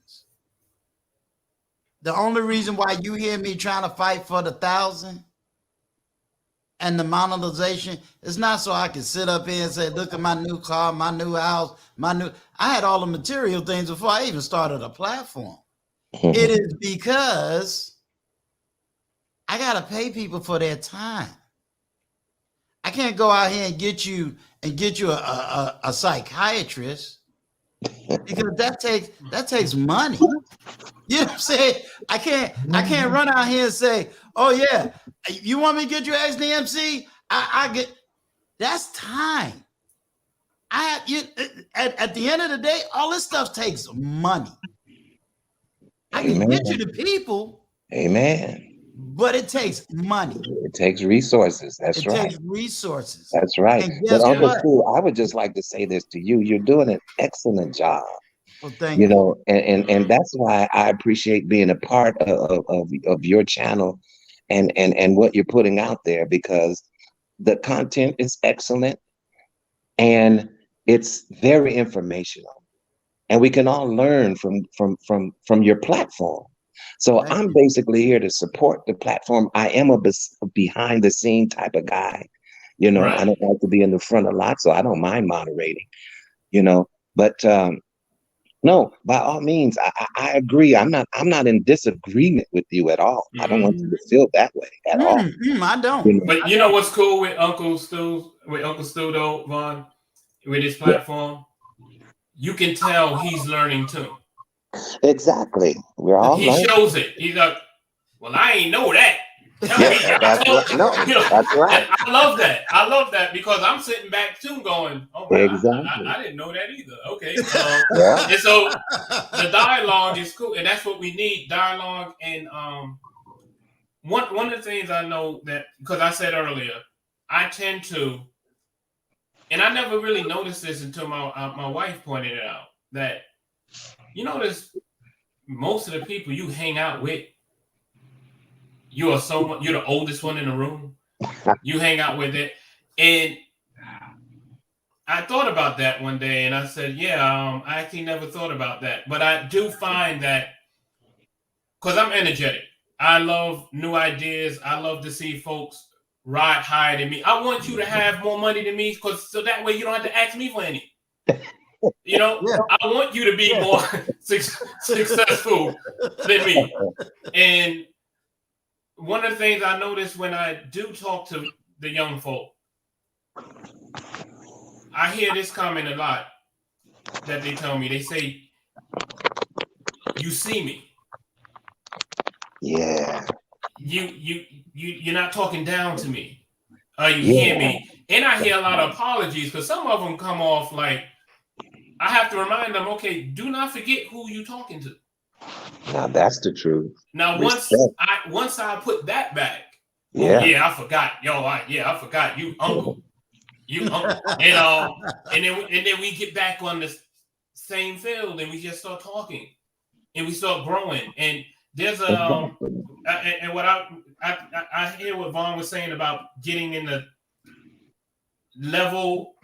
The way I heard that, the way I see that is, I notice when I hire or I interview folk, because it's only young people. Like I said, I'm dealing with in their 30s, mid 20s and up, and I let them know what I show them what I do. I let them know what softwares they can. Oh, I know Adobe. The interview will go. I say, do you know Adobe Photoshop? Do you know Illustrator? Do you know? Oh yeah, I know these 3 softwares. And I said, okay, that's all you know, 3, because I know 9. All right. But See? I tell them I do, and I have the awards to show you. I flex on them because I do that not to toot my horn. I do that because they need to see who's giving them the advice. They don't want advice, or they don't want a mentor from somebody who had 13 failed marriages and went bankrupt 20 times. Exactly. Even though I think you should hear those stories on how that happened. But it is different when you hear it from somebody who I never forget working on a movie, and it was in Paramount. This was years ago. And I'm driving up, young brother takes my ticket. Say, okay, I'll go park my car. Then he noticed me back there every day for a week. And then he just stopped. He said, can I ask you something? What do you do here? And I told him, I'm one of the artists on Die Hard. That dude, what? That guy's friends with me till this day. And that guy's a cinematographer. Wow. See? I can ask him for some money. Wow. And it starts with that. It starts with not me going, oh, son, no, you can't, you ain't ready for this. Because I hear that. I hear folks my age telling, oh, y'all don't know it. Like that Foghorn Leghorn cartoon. Boy, you don't know nothing about how to catch a chicken hawk. I mean, you don't know nothing. Let me teach you how to do it, boy. I say, boy. Now, only Vaughn and us gonna know what I'm talking about. Young folks, what the hell are you talking about? But it's like that. A lot of us have that mentality, and we can't do that with our youth. And then, because it's the respect. The one thing I will say that I get is the respect. And I don't ask for it. I demand it. Yeah. Else I can't help you. Yeah. And you know what? Your very presence and how you carry yourself is the demand of it. The way you talk, walk, and do. A lot of times you don't have to tell people to respect you. It's the way that you carry and go about your business. They know that they have to give you that respect. I was a surgical tech for many, many years, and I worked alongside surgeons, and a lot of them were very much younger than me. Like, if you could imagine, like maybe 20 years younger than me. You know what I'm saying? And so I would watch the new ones come, and grow and then leave, and then I would watch the other younger group come. And so, I had to let them know that, listen, I'm a man of a certain age, and yeah, I do demand a certain amount of respect while I'm doing my job. And I was able to hold that like that. And so I gained that respect from people. It's not something that you can make people do, because either they will do it or they won't do it. You just can't make people respect you. Right. You have to be respectable. Mm-hmm. And so the way I carried myself in that setting, allowed me to be able to talk to a lot of these younger medical students, med students that are being surgeons, and I would tell them sometimes, hey, you know what, don't do that like that. Well, how do you put this together? This is how you put this together, because I dealt a lot with the instrumentation, and I'm the person that passes all the instruments to the surgeon during the procedures and all of that, and some of them would listen and then some of them wouldn't. Yeah.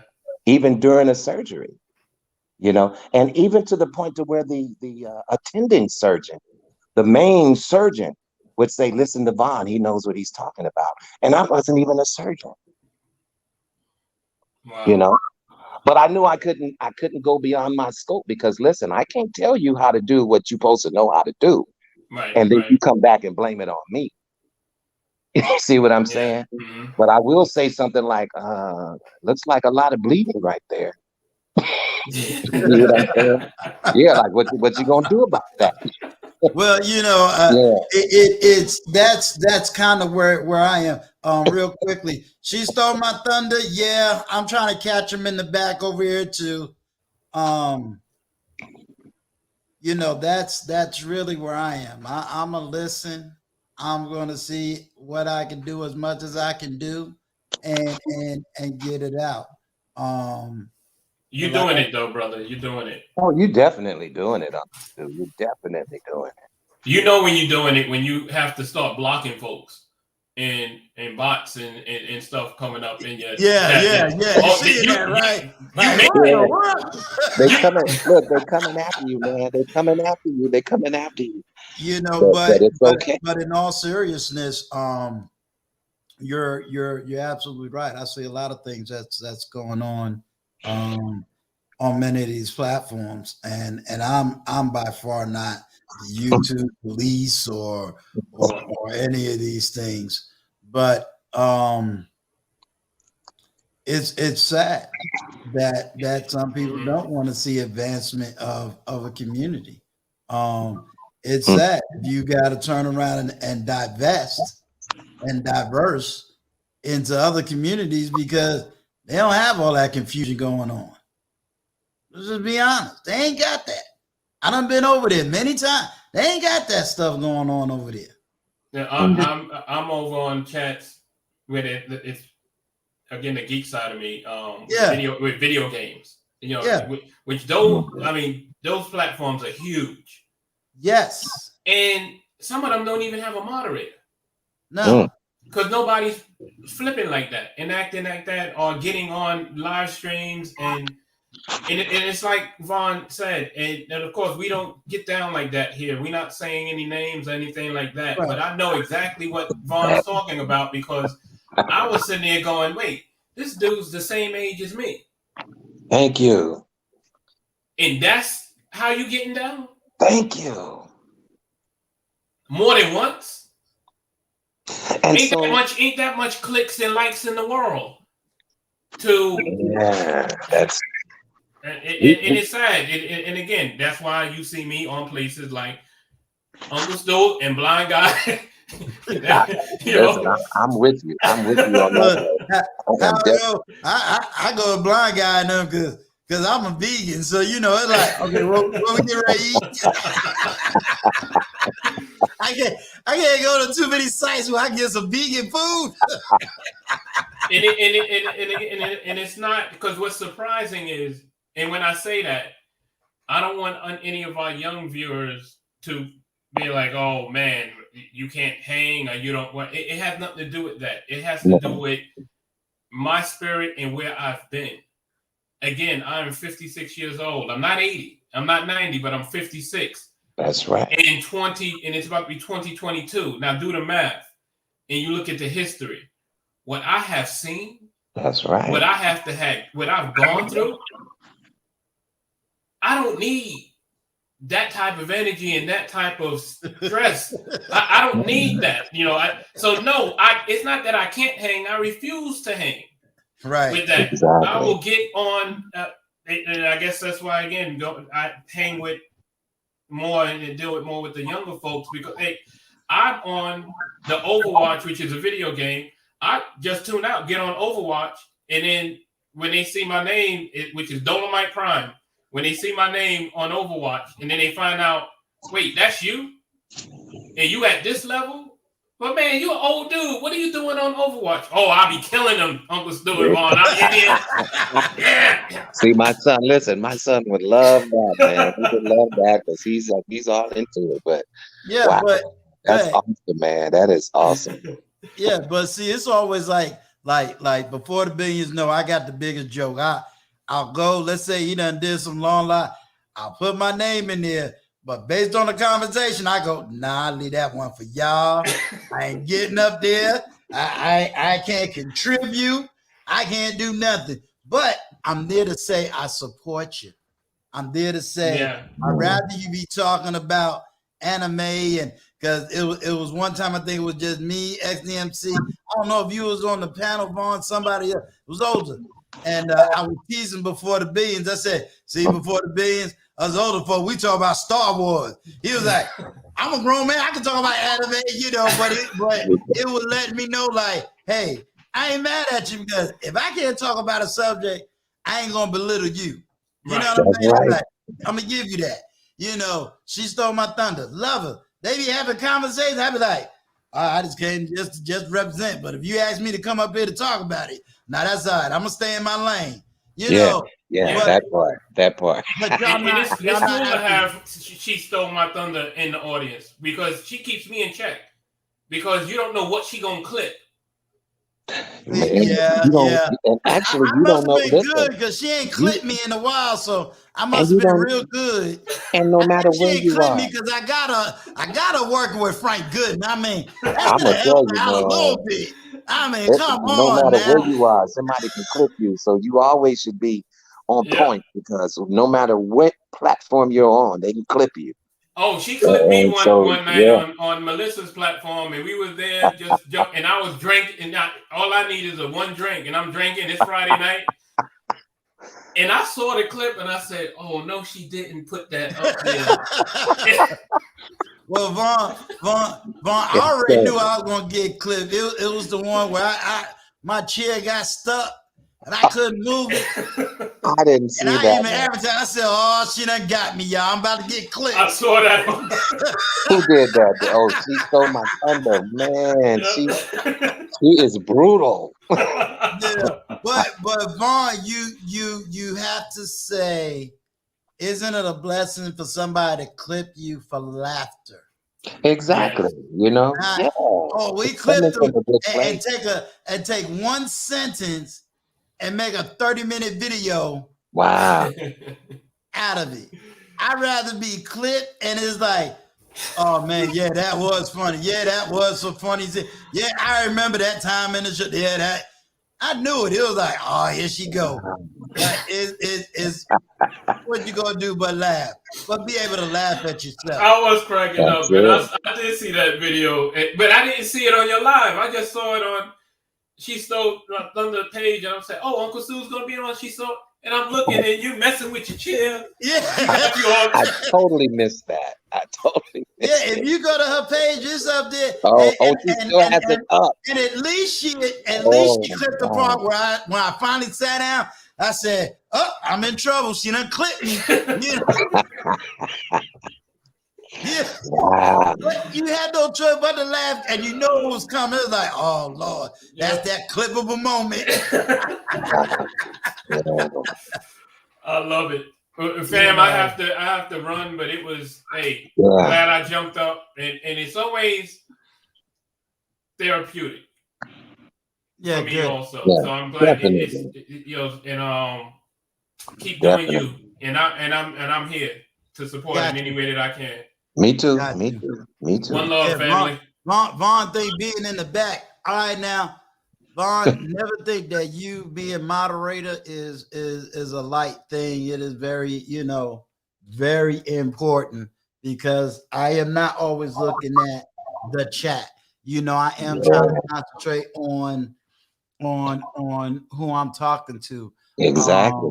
And you're doing big numbers. I need everybody. I can't do this alone, and I'll never say that it's all about me and I'm alone. Brown eyes might tell me I'm talking too long on a particular, and I need somebody to say, "Hey, you on the subject too long," or you say, "Hey, you ain't told me to drop this link. It's been about an hour. Let me do this." Or you know what I'm saying? Or getting somebody to say, "Hey, man, XYZ." Or Wally might say, "Hey, I found this person. Go check their platform out." And they might be a good person, but guess what? Can't get the word out because they only got like 20 subs and nobody really know who they are. Exactly. Or in interviews, you may start off the interview one direction, it go another, and it's a good way of it going, and you just take the knowledge and you run.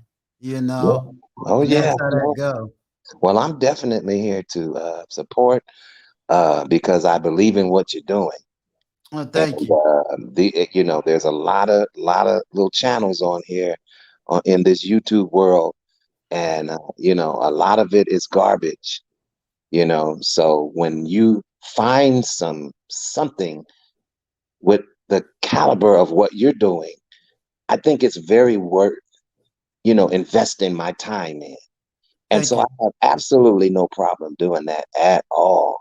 And congratulations to you. I know you only need just a little tiny bit more, before you reach that 1,000. And hey, people, get them likes up, share and subscribe, because I believe it's going to be bigger than what you even know yourself. Well, thank you. Last time I looked, I don't know what the numbers was. I know I needed at least 98 people, 98 subscribers.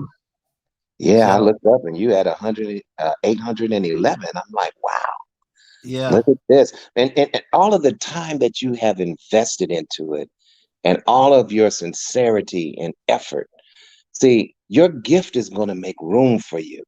You know what I'm saying? You just didn't take your gift and take it and put it in the dirt and hide it. You see what I'm saying? You didn't take your talent and hide it.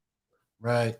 But you brought back, you made it expand. Right. I know you know what scripture I'm talking about, but yes.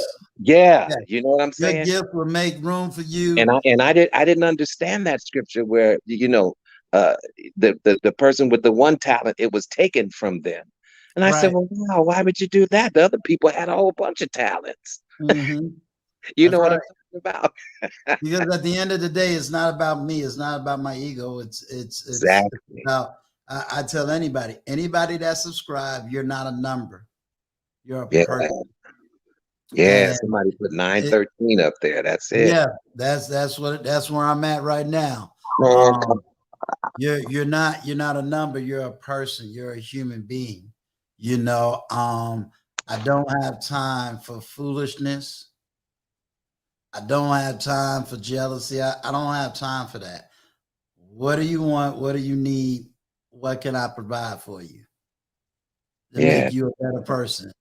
And just be you and continue to be the authentic you, and you're going to draw people that way, because who don't like you, they ain't going to come. But the people that do, apparently somebody likes something. If you're at 913. Yes, sir. Something is happening. Somebody listening. You know what I'm saying? And that's a lot of people. That's a lot of folks. Yeah. Yeah, that's a lot of people. And like I said, this is not a money grab for me. This is all money that come in, and Lord, I ain't even put up the well, I know you've been dropping in the chat on the support, but I say to anybody, you should check your Cash App, by the way. Yeah, I will. it's dollars is going right back into this business. You know what I'm saying? I mean, you see And the that's new what we're doing. introduction. I'm gonna do a little. I gotta do some touch ups on a new introduction. Yeah. I gotta get down there to Lucius Journey. I've been talking about it for about a month and a half now, so I gotta get down there. Are you talking about Lashes Journey? Yes. Okay, because you said Lucius. Now I said Lucius. I'm I getting don't know about tired, Lucius, Mom. man.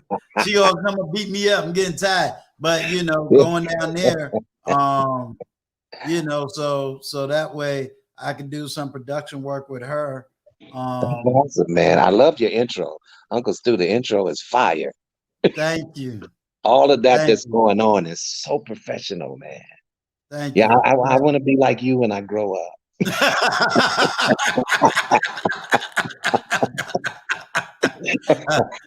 Look, just don't do it my way. I'll show you an easier way. Oh, okay. I'll take that. This and it. In the beginning, brown eyes won't feeling all that money going out the.